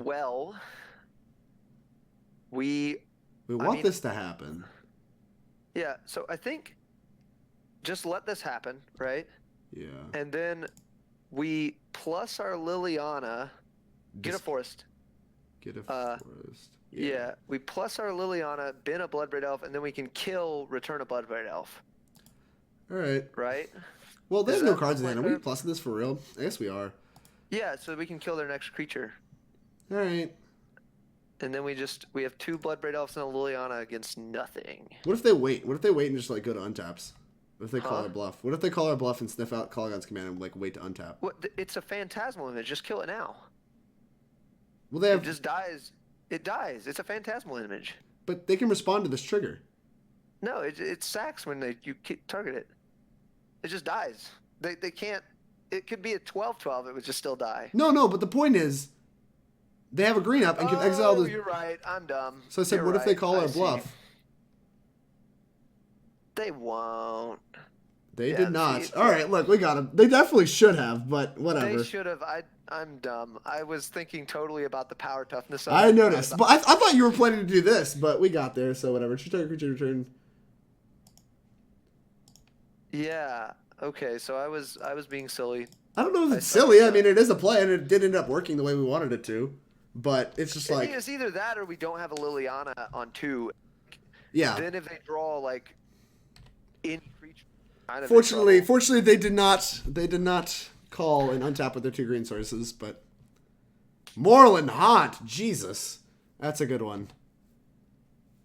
Yeah, that's a good one. I mean, if we Bloodbraid into trophy, Yeah, that would be good. this has happened to me kind of a lot. Do we want a Bloodbraid or do we want a Bob?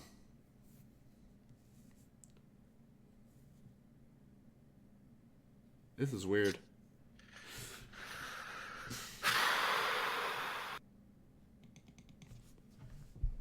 It's tough. I think I'm Dark Confidanting and not using Liliana. Dark Confidanting, not using Liliana. It's tough though. What are our hits? Let's look at a deck list. We got time. Let's look at a deck list. What do we got? Push bad. So we have 2 Any of those, creature good. Liliana bad. and then Bolt's not great. Bolts are fine. Inquisition and Thoughtseize aren't great either though. All right, yeah, it has to be. There's a Bob, then. decent amount of bad hits. Maybe we do just discard a Bloodbraid then. No, the Liliana's really low equity against a Moorland Haunt. Yeah. All right. No sweepers really hurts here because like they're gonna make currently 1, 2, 3, 4, 5, 6 tokens over the course of 6 turns that we have to answer. So like we need this Liliana to be getting equity. The issue is I think it's gonna be hard for it to be able to. Yeah, I agree. Especially if they're drawing creatures. What is this? Uh-oh. This looks good. That's quite good. That is a good one. All right, and they can make another spirit, and that kills the Liliana. Yeah. That's pretty disgusting. All right, yeah, we gotta start. This Bob's gonna have to bail us out. Yep. All right, we can do this. We got Bloodbraids. All right, what we got? Good card, please. Push is good. No, it's not. Attack.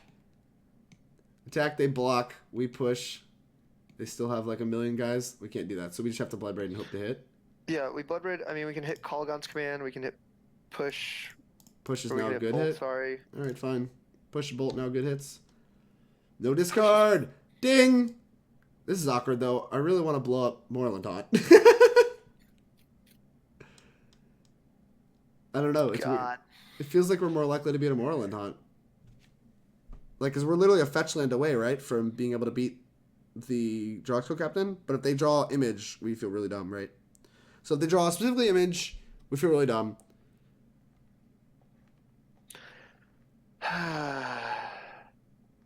They can make a They've token been through an anyway. image. They've been through a captain or 2. Have they been through 2 captains? They've been through 1 captain. Oh, 1 captain, an image. This is two. tough. I feel like they're both, like, I feel like it's so close. Like, Moorland Haunt is going to beat the crap out of us. But Yeah. if they're 1/1s, not 2/2s, it's a little more beatable. Whereas, like, maybe we just need to preserve our life total. Just that means killing Captain. I think that's the answer. Yeah, I think it's It's close. It's close, but I think it's got And we to have be Bloodbraids to Catman. kind of race too, so like it's hard to like race Bloodbraids with just a bunch of mopey 1/1s. So like Yeah, you can also attack with this Bloodbraid that's Elf. what I'm saying. Yeah, we can start attacking. I think I'm gonna wait one more turn before attacking with Bob because like we can have push up, which is nice. Yeah, and we can still hit we can still draw Ooze, which is good against Haunt. Yeah. Great, but it's okay. We've only been through one Ooze. Moorland Hunt is very good against Jund. I've noticed. This is insane. This card's like, yeah, just like any lord is a billion damage. All right, they drew a land. They probably should have held that land. Brick is good for us. Brick's very good for us because it means we can just keep pressuring with these 2 Bloodbraids. Like, it means we get to slam Bloodbraids. And just like we could beat 2 or 3 a turn with, how about 6 a turn, you know? Yeah. All right, and we got Bob coming too. Come on, Bobby. Yeah. Another Bloodbraid, huh? Oh, after the Mire? Hell yeah. Yeah. All right. So we can hold up push, which is nice. So I'm going to do that because like it means we get to attack with Bob, I think. Yeah. A little bit awkward that if we hit Ooze, maybe we would have rather oozed, but yeah. The only way to do that is to like float the black Deal. with the yeah, that's good. That's a very good draw. This race is 1/1s. All right, we're doing it now. We're doing it. We're racing. We're racing, and we get to attack with Bobby, get everything in there. I'm so in. Yeah, I mean we're hitting them for 8 here. Combat. I mean, I think they're gonna try to block this Confidant, and we're gonna like push it, like push their token. Definitely. I mean, they honestly are at a point where they can no longer attack. Let that happen. Black. Push. Yeah, I agree. I don't think they can really attack anymore either. Because, like, actually, they might just be dead, like, without, like, a Collected Company draw, because Bloodbraid Elf is not a reasonable Magic card. Well, they have 3 blockers, essentially, next turn, so they block, take... I mean, we have another Bloodbraid. If it's a removal spell, they're just, like, super dead. Yeah, if it hits a removal spell or Bob draws a 1-mana removal spell, then... Yeah. It might just... I mean, I think we're okay, that means they probably don't die, but that was still a brick, so we're still good to go. Like, it means they're not dead, but they're definitely dead, like, I think on the following turn. Even a Collected Company is just, like, probably going to be too little, too late. God, they're not even going to attack for 2. Jeez. Yeah, with the 1 token. That's an Inquisition of Thoughtseize. I'm going to hold this land. Just leave up a green. Make sure you leave up a green in case it's Ooze. I'd leave up Stomping Ground. Yeah. That was for colorless. I don't want to mess with it. Black, sure, whatever. Here you go. How about another one? Can you beat this one? Trophy, huh? Yeah, I think I would... I'm just going to put the Hunt. That's like the only way we die. Yeah. Like, we're beating this mopey crap. I'm not going to go for a kill and be greedy. Yeah. Make a dude. All right. It still basically answers like a bunch of creatures. So like it's still a very good hit. In fact, actually, it's very good. It's better than 1-mana removal spell in my opinion, because I'm not using it as I would use a 1-mana removal spell. Yeah, it might actually be the best hit. Put this in tapped. Yep. Combat. And I think I'm gonna attack with Bob. We're at 14. Yeah. I mean, I think it's an easy. What happens if they don't block it? They have to block. Well, let me think. Do they have to block all our big creatures? No, right? I think you just attack with Bob, actually. Like. Oh, they don't want to play Magic anymore. I don't understand. Michael, why don't they want to play Magic with me? Deadpool doesn't want to play Magic with me. All right, fine. Lavamancer, good card. Anger, great. Huntmaster, I like it. It's good. You like it? It gets quellered. Yeah. That's obnoxious. Yeah. Scooz, great. Brutality? Question mark. It's okay. I'd probably bring it in. I usually bring it in. Is Tracker good? I don't know. I'm thinking on that right now. Like, what do you guys think? Chat, what do you guys think? Tracker, good. Yes, no? Opinions. Tracker's never good. Tracker is never good. We just don't. I mean, we just don't even need it. That's the thing. Like, our deck's just too good. Yeah. Our deck's so good, we just don't need Tracker. Just chat like Tracker. Those of you here from Jund City, what do we like? Sure. Hurley Burley likes it. Okay. All right. It's in. Anybody else got opinions? All right. So I usually shade a Dark Confidant here. Shave 1? Calculated? Yeah, very calculated. The Lilianas are, on the draw especially, aren't amazing. I want to cut at least 2. Like, it was fine in that game. Who knows? Don't listen to me. I'm terrible. That's not true. You're not terrible. I'm terrible. Have you seen me play Magic? So I usually go down 2 Lilianas on the draw, maybe 1. and then I usually shave. I don't know. I used to take out Thoughtseizes, but Collective Company is their Yeah, best it's just card best against card, you. and it doesn't take that. Not in So love with that. I think it would be Inquisitions first, like 2 Inquisitions. Maybe you can go all the way down to 1 Liliana. Normally, I would like I like one Liliana the actually setup a I lot. normally run is this, except I didn't play Tracker before now, so it was like 7 for 7, no Tracker. That's how I used to No sideboard. tracker, huh? Do we want the tracker? What is tracker better than? I paint on cards, slinging them not so much. That's fair. That's fair. To be fair, you're very good at painting on cards. So there you go. At least you're good at something. Unlike present company. Yeah. Tracker, huh? It seems worse than Huntmaster and Bloodbraid. We have a little more expensive stuff. I don't know. Nobody I mean, else in I chat really- has opinions, so we're going to leave it out. Unlike some people. Alright, get this out. Let's look at our converted mana costs. I wouldn't mind having the 3 in the deck. A lot of 2s. It'll be fine. We'll try it. We'll try this. I don't know. Like we're still incentivized to play it on 4, right? Where we'll have removal spell up. Or not removal spell, a land up to play. Oh, this is awkward. I mean, probably really good, but awkward. Yeah, it's probably Yeah, I really like good. it. I mean, the hand's very little good. It's just like weird that like our curve goes from a bunch of 1-drops to like 4, and like a little land heavy, but it's all right. Kind of hoping they play an Aether Vial because like that's like Thoughtseize is really good against that. Like now I feel like I feel inclined to bolt this, which I probably will just do. Yeah. Whew! All right, now I'm definitely just definitely bolting it. Now it's a definite bolt that. Get it out of here. See you later, now. boy. No rattle chains ever. Get lost opponent. Yeah, oh yeah, they can untap and rattle chains if we don't bolt now too. Blech. That is why we bolted on the main phase, other than F6 value. Yeah, by the way, people play really badly, which is part of the reason Spirits is good. I agree. Spirits is very good at beating the crap out of people that are just not playing well. They just don't think about Spell Queller or the one of rattle chain. The one of calculated rattle chains. It is like 1 or 2, right? Like they've... Whatever. Ooh, do we just play Tarmogoyf? So it's kind of unfortunate, but I think because if they play another Lord, like if they play a Phantasmal Image or another this anger is going to be kind of bad. Even if they play like... Same true. If they play another Lord, it's pretty good, right? Or I'm sorry. Well, Dragspell Captain specifically. Yeah, it has to be Dragspell. I mean, we also have the turn of just like Bolt Thoughtseize, which is a fine turn. That's kind of what I'm more thinking. Is like I kind of feel like Thoughtseize. All right, I mean, I'm here for it. Let's lead off on Thoughtseize so we can just like inform what we want to do. Like, I guess there's a chance we just play a tap land and don't bolt. I don't know what the hand would have to look like, but I guess there's a chance. Oh, how about a million creatures, no lands? Yeah, this is another. I should have said this when I was talking. This is another reason I kind of wanted to do this turn is because now, like these Reflector Mages don't do anything. Yeah, that's true too. I mean, they don't have any lands. Yeah, as sad as this is, I kind of feel like their best card. The best card's Collective Company, and it's not close. By a lot still. Yeah, like they don't have 3 and 4 dialed up, but Phantasmal Image, once we kill this, doesn't do anything. Yeah, they just have no cards. If we just bolting is actually still very good. Now here's a question, although it looks so obvious now. I imagine it's right to now. To bolt now? Oh, like wait. You want to consider waiting? You could wait because they can't draw a spell card and punish you. Yeah, we would have So to play it's the fetch though, right? literally- Because otherwise it's too obvious. Like if we just go shock go, like it's like, oh gee, what could he have? I don't know. So we have to Yeah, play if you fetch. want- That's a good draw. I wonder if they're going to play a Reflector Mage. They're not.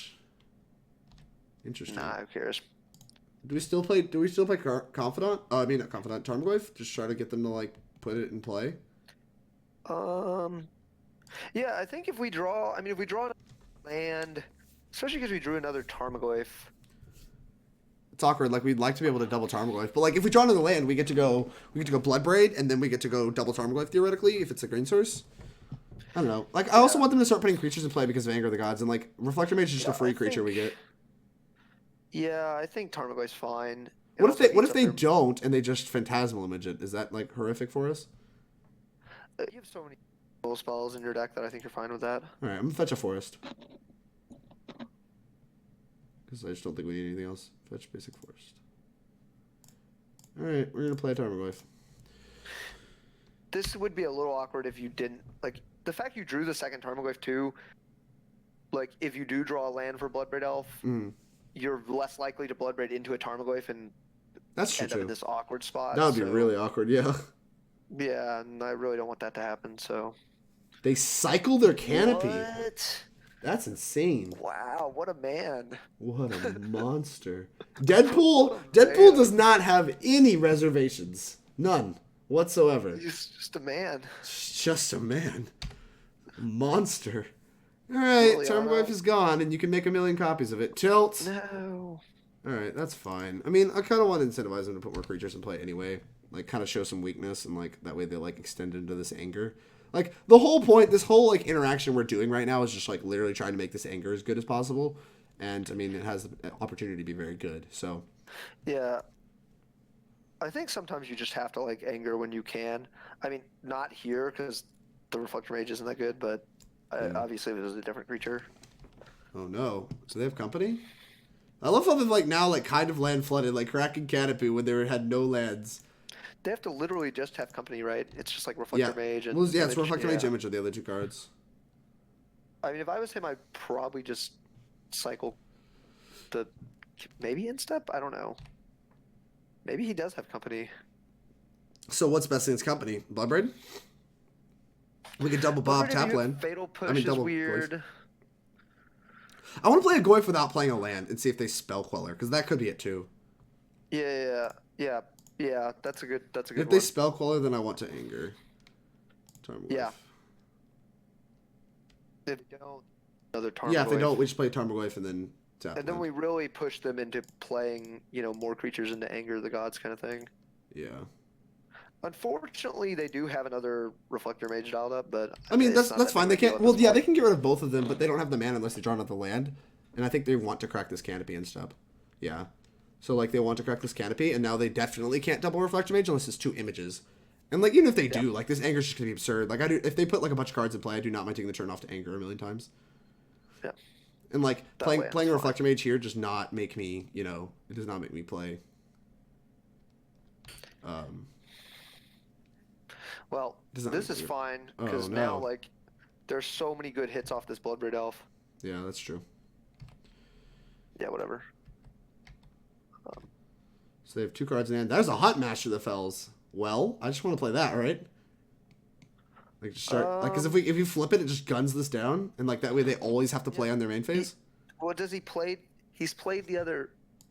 No, he hasn't played the other Reflector Mage. But like, if they Reflector Mage Huntmaster, we just anger. Yeah, okay. Huntmaster's probably fine.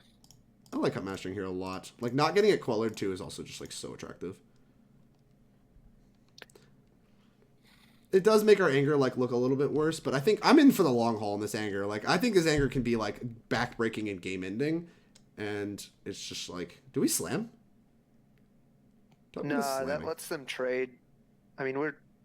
Oh no, yeah, I guess it does. think Yeah, so. yeah, you're right.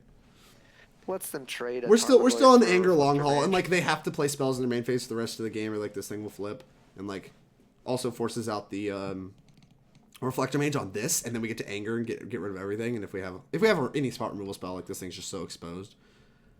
Yeah. Like, I think I will anger if they just Reflector Mage and pass, because like it's not likely this thing is ever going to get big enough off 1 mana or whatever. What is this? Just attack for 1? Okay. I will take the 1. Fine. And you like have to Reflector Mage, they cannot go to end step here. Yeah, that would do they know what this card does? I don't know if they know what this card does, Michael. Maybe? Maybe they do have path. I don't know. This just picks off their Tarmogoyf for free. Yeah, I don't know if they know that. Maybe they do. I don't know. Uh-oh. Target opponent, you. I did it! We got him, chat! Zalantros. Yeah, Hello, this Jun is just- family. Zanquez. Do you know who Zanquez is? So we're going to do Cube with Cube aficionado Jason Smith later. Jason, we can talk about it. They conceded. They don't want to play Magic anymore. All right. 4-0, 8-0, have not dropped a game. What are you people doing? You people are like, oh, Spirits is so good. What are you doing? Jund? Don't you know how to play against... See, Spirits is supposed to be the deck that screws up people's play, not Jund. Yeah, Jund, yeah. Oh my gosh, that Huntmaster was disgusting. Like, have the reflector just like, go. All right, I see somebody elected not to read my Magic cards. They're like, oh, this card's from like 2011. I'm not playing against this. I don't care about this card. It's a 4-mana 2/2. In their defense, it does have a back. Two sides. It's not Chat, on two the sides. front. The text they were concerned about was not on the No, it was not. They had to pick the card up, flip it over, and read it. Oh, thank you everybody for hanging out. We've been live for exactly 2 hours at this point in time. We're playing Jund with Michael Kidd here. He's a good friend of mine. He's the local Jund guy, and he also grinds SCGs with me. So you'll see him on the tour a lot next year, as well as myself. We're both from Alabama, Junding them up. I think some of you guys are here in Alabama. In this chat are from Alabama. Or if you're watching on YouTube and you're from Alabama, you know, what's up? We got an all Alabama stream going. Anyway, yeah, we're playing Jund. It's great. I don't know. Oh, geez. I don't know what we're playing after this. I don't know if we play more Jund or we're gonna play some Spice. I was gonna let Kid decide. It was a dealer's choice. We're here to hang out. We're here to have fun. We are doing a little bit of testing for Columbus because Michael was talking about potentially playing this deck in Columbus, and I don't know. If it keeps looking like this, it seems like something you should probably be playing in Columbus. But Birmingham, Hodgepodge, what's up?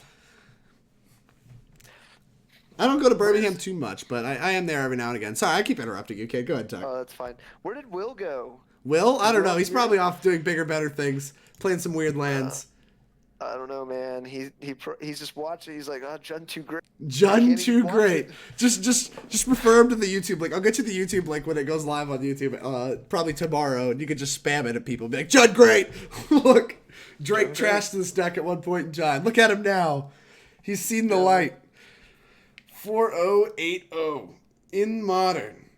That's just, all right. Deck's busted. You just draw what you need every time. Even Spirits, I mean, like, even you saw against Spirits, like, this is one of, like, more popular decks. They get a lot of virtual card advantage through Horizon Canopies and stuff like that, and it just, like, didn't matter. Like, they made 1 million tokens with Moorland Haunt. Okay. Bloodbraid Elf you to death. Unban me, please. What's up, Bill? Bill is one of my cousins, in case you didn't know, Michael. Thank you for the follow, Unban Bill.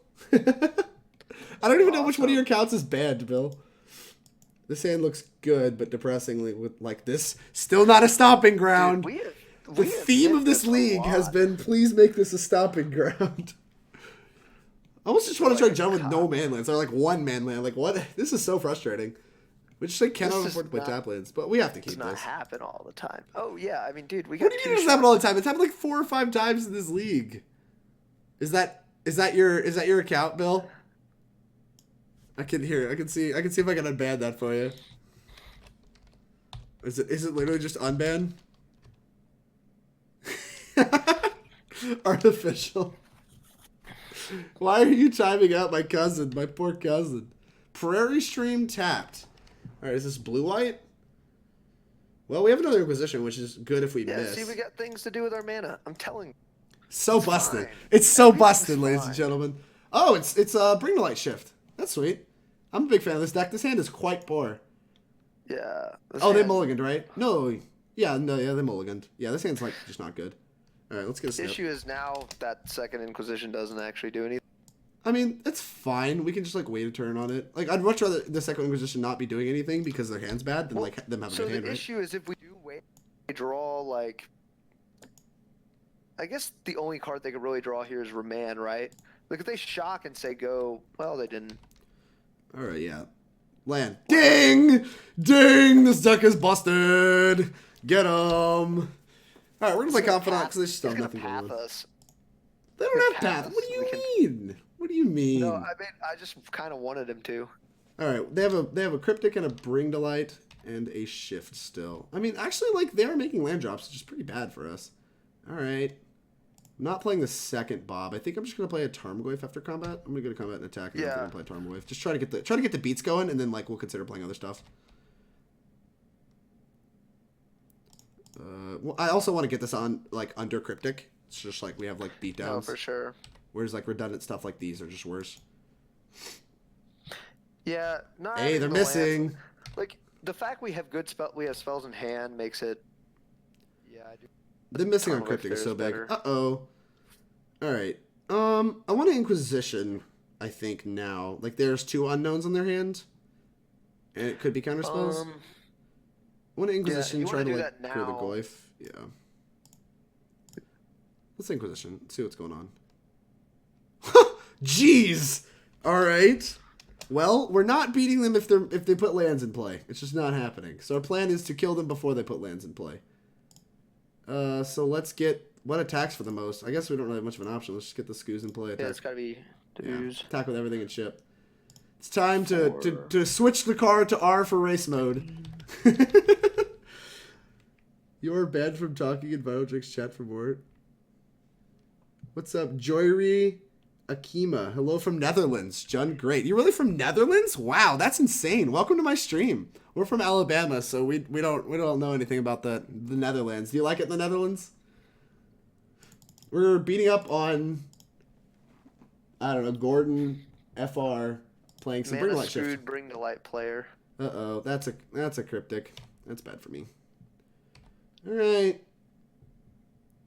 Well, there's a land.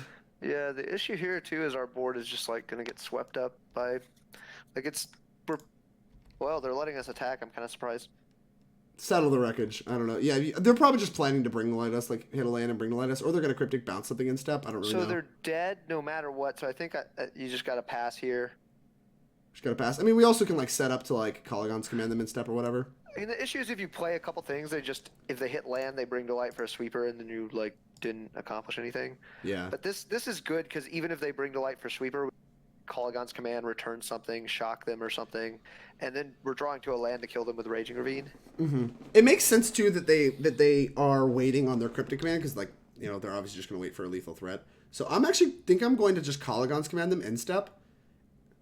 Yeah, that's probably fine. I mean, it also. But also yeah. what? I'm trying to think if there's a way we can start cutting off colors if we draw a second trophy. I'm gonna make them. Yeah, I'm just gonna like make them discard and shock them and like try to like force action. Because like if we draw a string of bolts off this Bob, we're all right. Yeah. And like they can't counter this because then they can't tap our team. Oh, this is on their main phase. I'm really dumb. I thought we were in step already. Whatever, didn't matter. So professional. Bolts, string of bolts. There's one.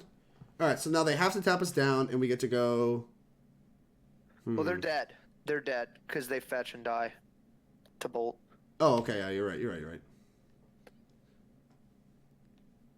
I guess we just let them cryptic.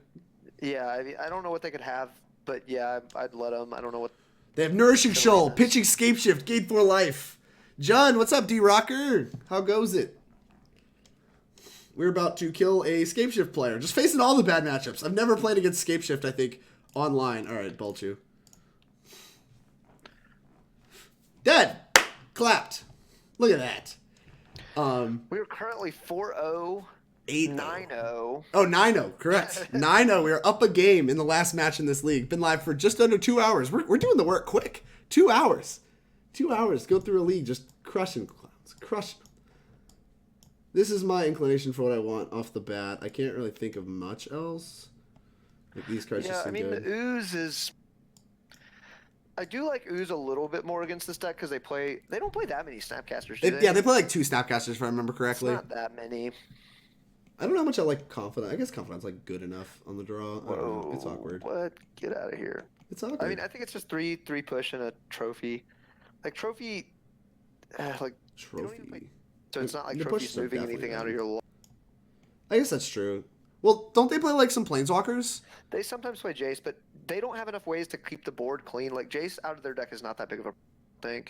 When you have Bolt, we also have Bolt still in our deck and Bloodbraid. Yeah, Jace just like doesn't really matter. This is fine. All right, I'm willing to do this.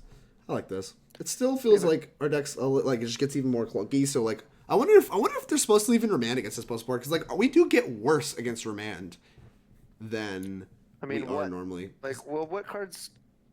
I mean, I guess, but like Fatal Push is not good. So I mean, that's true. It's just like I don't know. Like remand's just gonna have more equity because of the way we play the game, like the way we're setting up our turns.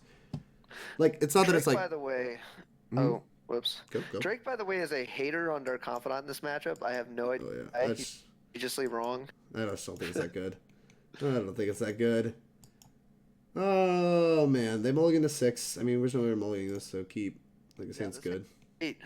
This hand is very good. Just need a third land and the game's Do you lead over. on? You lead on Inquisition in this matchup, right?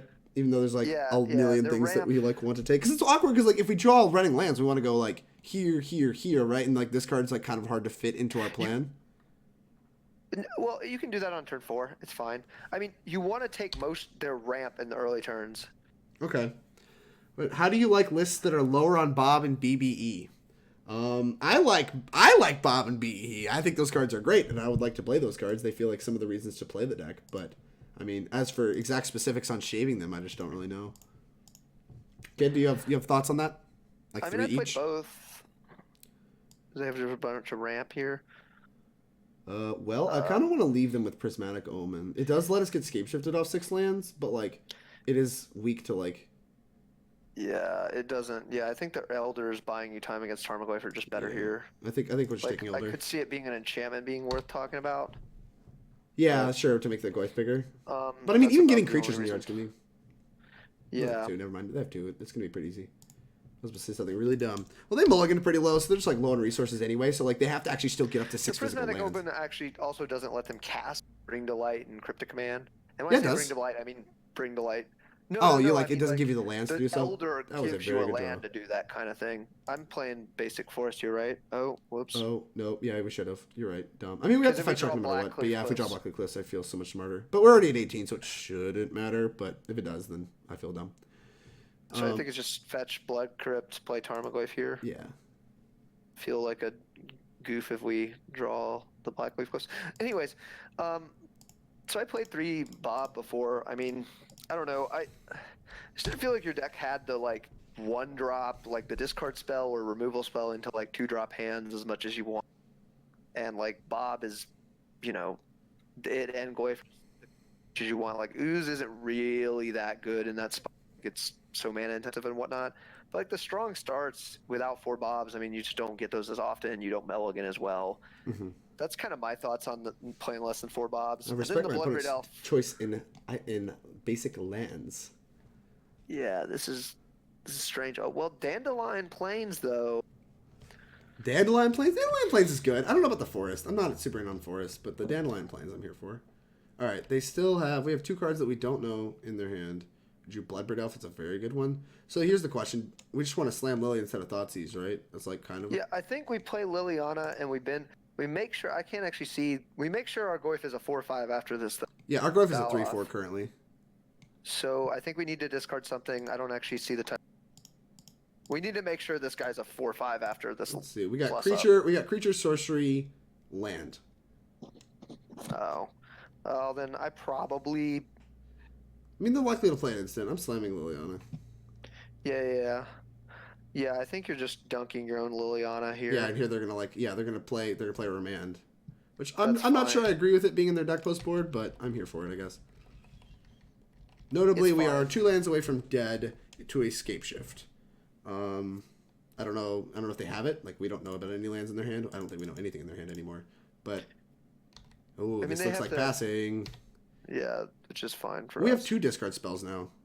Do we want to just like lead on Inquisition, Thoughtseize, and then maybe Bolt? No, we can't do all that. Right? I still think. bad. I don't know. I still think I want to play Liliana kind of and just plus up Alright. before attacking. I'm here for it. I mean, they are missing land drops, and Liliana plussing against missing land drops is fantastic. So, but I'm expecting to get cryptic. I mean, well, you can't. Oh, you can get Cryptic. I'm dumb. Probably should have thought about that. And this is going to be pretty good because they could bounce Tarmogoyf. Yeah, they I can actually bounce didn't realize they could I Cryptic mean, there. we can discard plus Tarmogoyf next turn, though. Yeah, I think we actually. Like, I think they actually just probably- want to draw a card. I think they want to counter draw. Because, like, they need to hit land drops. Like, they're so close to killing me. Yeah, Yeah, that makes sense. It makes sense that they counter draw here. But we do get hit for 5, and that puts them on a clean 3 turn. So that's nice. Like, we're still in pretty Yeah. good shape. I mean, they still need 2 land drops, and they need this like. They need to not have a What do you scape think, shift. Like, Drunk? All right, thanks for taken. clarifying. There's a lot of words about Jund. What is it? I feel like not having 4 Dark Confidant makes a lot of opening hands, not keeps. Whenever I see a Dark Confidant and a few lands in hand, it's almost always an auto keep. That's right. Thanks for clarifying. I see a lot of decks with 2 to 3 BBE and 1 Kalitas mainboard lately. Kalitas is insane! Now the last list I played in the 3 BBEs because I shaved the 4th one for main deck Kalitas. I also shaved the 4th IOK for a Grim Lavamancer. In the main deck? That seems aggressive. Yeah, we actually talked a little about Bloodbraid Elf and the other 4 drops at the beginning of the video, I think. I just think Bloodbraid Elf in general is like never really like very bad in a lot of matchups. I'm going to Thoughtseize them here because we're dead to Escape Shift. They have 2 cards in hand, and like we have a Bolt, so we can like. Why don't you lead with Inquisition in case they have like Negate or some silliness you want to? Yeah, or like Snapcaster Mage. Yeah, or that, I guess. Oh, because we have awkward mana, right? We can't like also bolt. I guess bolting doesn't really matter unless they answer this creature. Yeah, I mean you can bolt next turn. Well, I guess you're right, actually. Whatever, we're just gonna do it. Well, no, they're dead next turn anyways. Yeah, bring the light. Yeah, they have to bring the light. That's fine. Thoughtseize you. Take bring the light. Bye. All right, they have to top deck it now. They have to do what Scape Shift does and top deck us. Your move, opponent. What you got? Gotta top deck us. They had us dead, but we had the Thoughtseize. You have to top deck us. They have a land in hand as well. We are very, very dead to Escape Shift. Good. Beowulf would be fine. It looks like they missed. And we win the match. That's it, chat. 5-0. 10-0. Did not drop a single game. Not one. Played Scape Shift. 2-0. Tron. 2-0. Some goofy recursive thing. Whatever. With 1-drops. 2-0. Bad Spirits. Best deck in the format according to some. 2-0. I don't even remember the last deck we played. It was can't be that good. Yeah, I don't actually know what the other deck was either. Yeah, I don't even remember anymore. What is it? So it's in it's Teamer Moon. Sure. Jund is great. Jund is very good. All right, let's go and wrap this up for the people watching on YouTube. If you were joining us from YouTube, thank you very much for joining this. If you have not subscribed to my YouTube channel, please make sure to do so. It's the easiest way to support me, and we'll let you know when I post more videos. If you're here on Twitch and you are not following, please make sure to do that. The easiest way to support me on Twitch, and also let you know when I go live. We are probably going to play another league. Kid, what do you want to do? Decide right now. For the people on YouTube, what's our second league? Want to do? I mean, we could do something legacy that like I'm familiar with, like a Grixis or Sultai or something. Grixis or Sultai or something. We could play some Grixis Control. I mean, I don't care what we do if it's modern. I can probably comment on. Chat, what do you guys want to see? What do you guys want to see? Sound off in chat. We'll play. We're open to anything. We got one more league in us for the day. We've been live for about 2 hours and 17 minutes, and I mean, I don't know, just looking at other stuff. We can do that silly Traverse deck that people want. It's really bad. Like 4080 FNM though, so clearly. FNM? 4080 FNM? What a professional. Yeah, it's obviously a great deck there. I mean, FNM Cheerios from the Enlightened Master. Grixis Shadow in Modern from Robert's Your Mother's Brother. All right, those are reasonable. Grixis Shadow's a reasonable suggestion. I don't think we're gonna play Cheerios. That deck is kind of a lot to watch. I'm down for whatever, says Hodgepodge. More Jund from Jory. Hello, Polly. How goes it? How are you doing? What was the question? D-Rocker, what do you guys want to see? We have another league in us. We can play more Jund. What do you guys want to see? Who needs interaction? Cheerios, the toppest of tiers. I don't know. It can't beat the deck we're showing right now. But all right, let's wrap this deck up. Yeah. Kid, Columbus. If you're playing Modern, you're playing with Team Modern. Talk your team into playing Jund. What's going on here? So, again, what I said at the beginning of the video, I mean, you don't lose to a lot of sideboard cards. Like, you don't lose to the linchpin sideboard cards like a deck like Dredge does. You know, even Burn loses to certain sideboard cards like Plus Pressure, or Tron might lose to like Blood Moon Plus Pressure. Jund really doesn't lose to like maybe something silly like Elspeth that we talked about, or, you know, some weird value card they might have. But for the most part, like, you don't really lose to a lot. Your deck mulligans pretty well. You don't have a lot of terrible matchups. Yeah, nothing really bad about the deck. It's not. It doesn't do the most exciting. Yeah, it doesn't do the most exciting stuff. You're not going to get a lot of free wins, but sure, you're at least not going to you're not going to lose to a ton of bad variants, or, you know, bad matchups, or, you know, your opponent drawing cards that are good against you, kind of thing. Like, yeah.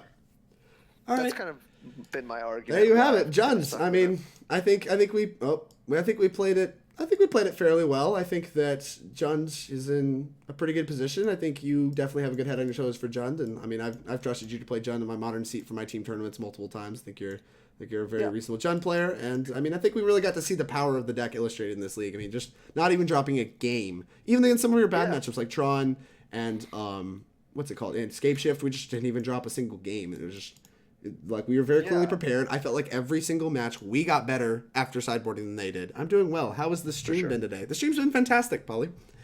We just 10-0'd. We just 5-0 10-0'd a league with Jund and played, like I said, some of our bad matchups and like against spirits, real decks. Yeah, this list I think is also just like pretty, like this list. There's some people that build Jund and they like target certain decks. This list I think is more like designed to kind of have game against a lot of different things you could expect in the tier 1 to 1.5. So it doesn't surprise me at all that we were pretty much ready to like for everything our opponents were doing, even post board. Yeah. I mean, and recently with Trophy coming out, like this has been a card where people were freaking out. They were like, Jund's going to be the greatest.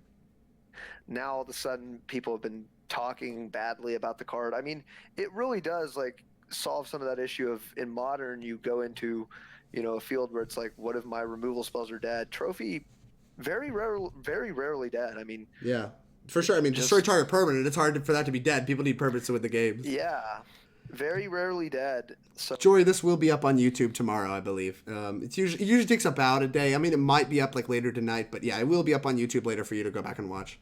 Anything you would change? Very last bit before we wrap it up for YouTube. Anything you would change going forward? You like Tracker, you like the ley lines, you like all of this nonsense, the one-ofs that, I mean, honestly ended up being pretty good. We didn't do a ton of sideboarding, but we got to do a lot of customization. I do like the one-ofs. I'd like to try a totally like different like Jund deck and maybe like go lower to the ground as a whole and maybe play like Grim Flares and something. Like that's just something I've just like to try. But, okay. Yeah, but as far as like actually changing this list, if I was gonna, I don't know. I still don't. I'd have to talk to some people about Tracker because I haven't played it a ton and see what all matchups they like it in. If you weren't gonna like Tracker's the one card in there that I'm, or maybe I could see Huntmaster being a Kalidas. That's probably fine if somebody out in the chat likes playing with Kalidas. Kalidas. I'm a fan of Kalidas. Yeah. I like me some big vampires. The way I play Jund, I've always just like I generally kill creatures first, play my threats later, and Kalidas isn't very good there, but Huntmaster is. I've loved Alpine Moon. I could see maybe playing one over a Fulminator Mage. I don't know. I'd probably just run this back though, and maybe if Tracker doesn't work out, play something like a Thragtusk or Chandra. I don't know. Maybe Last Hope. Couple questions from the chat. Definitely just kind of wrap it up. First one: why for Liliana the Veil over a split between Liliana the Veil and Last Hope? From Robert's Your Mother's Brother. So I actually went away from Liliana the Last Hope as a whole because I just wasn't very impressed with the card. Like the same decks that Liliana the Veil is bad against, like recursive, graveyard kind of decks. Liliana the Last Hope is just like utter nonsense against as well. Against the creature decks, like the go wide decks, a lot of them have ways to make their creatures very big, like spirits and humans. On a full board, it's clear that Liliana the Last Hope is going to do. So the matchups where you would want Last Hope, she's like okay, but all the other matchups like KCI, or I even saw somebody talking about boarding out Liliana the Veil against KCI. That's insane. But like KCI Storm, all these other matchups, like Liliana the Veil is always fine. Sure. Very rarely like terrible, except against like Dredge. But is Last Hope gonna do you much good in those matchups? Not really. So. All right, and last question: would you do 2 surgicals instead of ley lines? Jory Alchema? I don't know how to say it. Jory says easier for Bob. Yeah. Better versus combo. So I played 1 surgical, or I played 2 surgicals. I played 1. I have not. Surgical has not been good to me. Like it has not been good against the graveyard. It hasn't done enough against like Dredge. It hasn't done enough against a lot of the graveyard decks. It just hasn't really done enough for me. Like Leyline is the most impact sideboard card for graveyard. Yeah. It does look silly to play 2, but at the beginning of the video we kind of explained why that was going on. I can probably talk about that in the Jun group if anyone wants Yeah. to. And like I on said, like Facebook. they can reference it. It'll be up on YouTube later. So Yeah, you can reference that. The Leyline I think is great. Surgical has just not done enough for me. Okay. And like I wanted it to be good to combo with Trophy, but it has never been done enough. And there's been enough hands against like the combo decks where like it's been only okay. I guess against KCI it's like always good, but D-Rocker 23. Why no kitchen finks in the sideboard? Are you losing to Burn? I went 1-1 against Burn at the Invitational, playing 3 Thoughtseizes, 3 Inquisitions, and like even less cards that like I don't even think I didn't play the 4th Scavenging Ooze. I don't even think I played this Master. So you just think it's like still it's like a fine enough matchup like already that like you don't need enough specific cards for it and stuff. Finks, yeah. My issue with Finks is like I used to like it's a bit of a trap against spirits and most of the I think you decks. just cut out there. It's a little bit of a trap against what? It's a bit of a trap against like spirits and humans. It's not good with Anger of the Gods. I used to like it against like control decks, but the control deck of choice is blue-white, and they play like bounce effects, exile, and terminus, and it's not good against any of those. So probably the Tron matchup. I don't know. The Tron matchup felt pretty good. Like honestly, like from at least what we played, their hands were kind of bad. Like the Tron matchup's not good, but like for Jun lists, like I think this list it was like a fine matchup. Like we have 3 Fulminators in our sideboard. I think we're aptly prepared for like we're like as prepared as a Gen deck is going to be on cards for Tron. That like I just don't think you like can do much more to prepare for Tron without like kind of bastardizing your deck a little too much. Yeah, this list's fine. I mean, if you wanted to beat Tron, if you really wanted to beat Tron, I would just take this list and probably throw in like an Alpine Moon somewhere. But all right, any further questions are going to have to be answered after the video, and it'll be on the Twitch stream. Thank you very much for joining me. I really appreciate all of your support. Awesome. And this will wrap up the YouTube video.